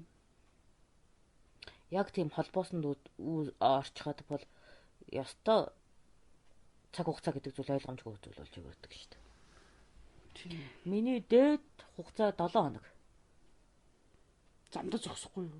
Унтахгүй юу? Унтахгүйгээр. Буугаад бууж мууж амрахгүйгээр үү? Яг бууж хөнгөлөн л төө. Давсаг гэдэг зүйл байгаа. Морь бас цангана, би бас давсагтай цангана гэдгээр бид хоёр тиймэрхүү амралт хийснээс зүгээр яг нойрны урт хугацааны амралт авахгүй. Тэгэл дахиад авах юм. Тэгээ ерөнхийдөө шогшоол, давхаа шогшоол, алхуулаад явсаар байгаад. Нэг өртөөгөө хүргэх гэдэг. Яаралтай өртөөний үед. Дээд хугацаа 7 хоног байсан. Тэрний дараа морьч ядарсан, би ч ядарсан, хоёулаа унтсан гэдэг зүйл байдаг. Яста тавирал унтсан да. Морьны хөтүүд ирлэж унтна гэдэг зүйл болно да. Тэр хэд ядарсан морь хэвтэж унтдаг шүү дээ, мэдхүү. Уул нь бол хэвийн тамиртай байгаа морь бол босоогоор унтдаг юмтай шүү дээ. Тэгээ бүр ингээд булчин чинэрээд ядарсан учраас тийм үү. Гол доош оруулж одоо усанд оруулна. Булчингийн ядаргааг нь тайлна. Дараад нь чиний хэлдгэр массажийн булчингийн зөөлнө. За. Тэгээд байхад тэр 7 хоногийн давхаач биеэс нь гарахгүй. Ширвэлзэл чичрээд байдаг байхгүй юу? Би юм ахна. Тэгээд тэрийг хараад би өөрөө хичнээн ядарсан ч түүнийхээ зовлон хугслахын цагт одоо бүхий л аргаа хэрэглэн. Тэгэл өнөөгөө чичгнээд байгаа булчин нь амраал гөлийг бол тайвшраад ирэхээр энэ сэтгэлд байсан нэг их зовлон алга болох шиг болоод сая өөрийнхөө ядаргааг таньдаг штэ. За Мортон Монгол гэдэг нэг ийм л сэтгэлийн холбоотой хоёр зовлон байхгүй юу? За тэгээд хоёулаа хамт унтна гэхэлэр сонин санагдчих. цаашаа нэг ч алхах чадваргүй болчдөг. Нөгөө булчин нь амарсан морь тэр нөгөө хэвтэж байхад нь ингээд булчингийн суллаад өгчихсэн. Тэр чихтэй унтчихдаг байхгүй юу? Сайхан массаж хийлгээд унтаад. Тэгээ массаж хийлгээд унтаад өгнө гэсэн үг. Тэгээд ядарсан нөгөө тайвширсан морио харахаар би өөрөө тайвшираад тэгээд нөгөө морьныхоо элчин цохиулаад унтаад өгнө. Тэгээд одоо хэн төрүүлж сэрдэг вэ? Морь төрүүлж сэрнэ. Морь 4 цагийн нойртой, хүн 8 цагийн нойртой. Яалтчгүй моринд ялагдана. Сонирхолтой юм байна. Ойлгож байна уу? Ойлголоо. Хүн бол нойророо үргэлж моринд ялагдана, хоолоороо үргэлж моринд ялагдана. Хоолоороо ч гэсэн үү? Морь асар хурд нь юу яадаг? Тэнхээ алдаг. Хүнийг бодвол. Хүн ч тэгээ нэг сулбайчаад идээдсэн ч тэнхэрэхгүй штэ. Ядаргаа юм болохоор. Ер нь энэ хорвоод яаж үлдсэн нь ойлгомжгүй байд штэ хүн гэдэг. Морийг бол ойлгож байгаа байхгүй. Ийм богино хон нойртой. Ийм багхан тижилэр идээлж гаргаж байгаа гайхалтай гэдэг. Өөрийгөө бодохоор нэг унжиж байгаа юм. Гэдэг гутармаар штэ. За гэхдээ энэ морь хүн хоёрын нөхөрлөлийг үүсгэж чадсантай ястаа хүн орших ёстой гэдгээ тэндээс л бас нэг галлам мэдэрнэ дээ.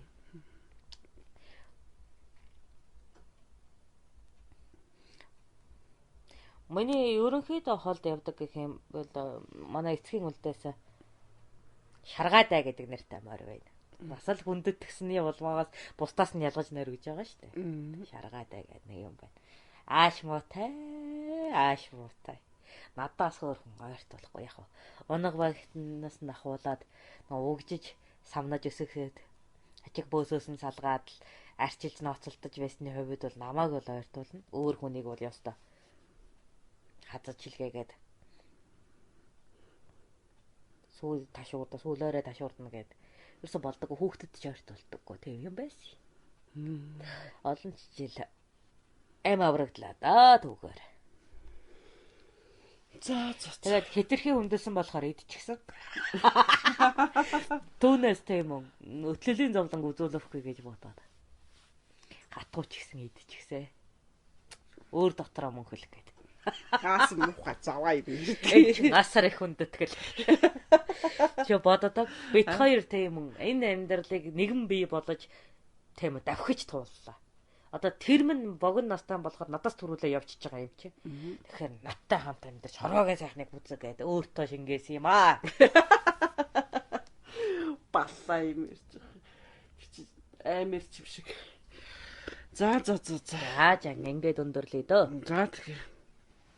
За морины тухай асуусан асуултанд хариуллаа. Тэгээд нэг асуулт гэхэд ийм их одоо түүх өгүүлэхээр тэгээд өөр олон асуултууд байна. Тэднийг бас дараад нь гэж ярьж хэлж явъя. За зүү тав. Гэлалаа тэгээд оройтсан байх шүү. Манайхаа сайхан амарцгаагаарэ.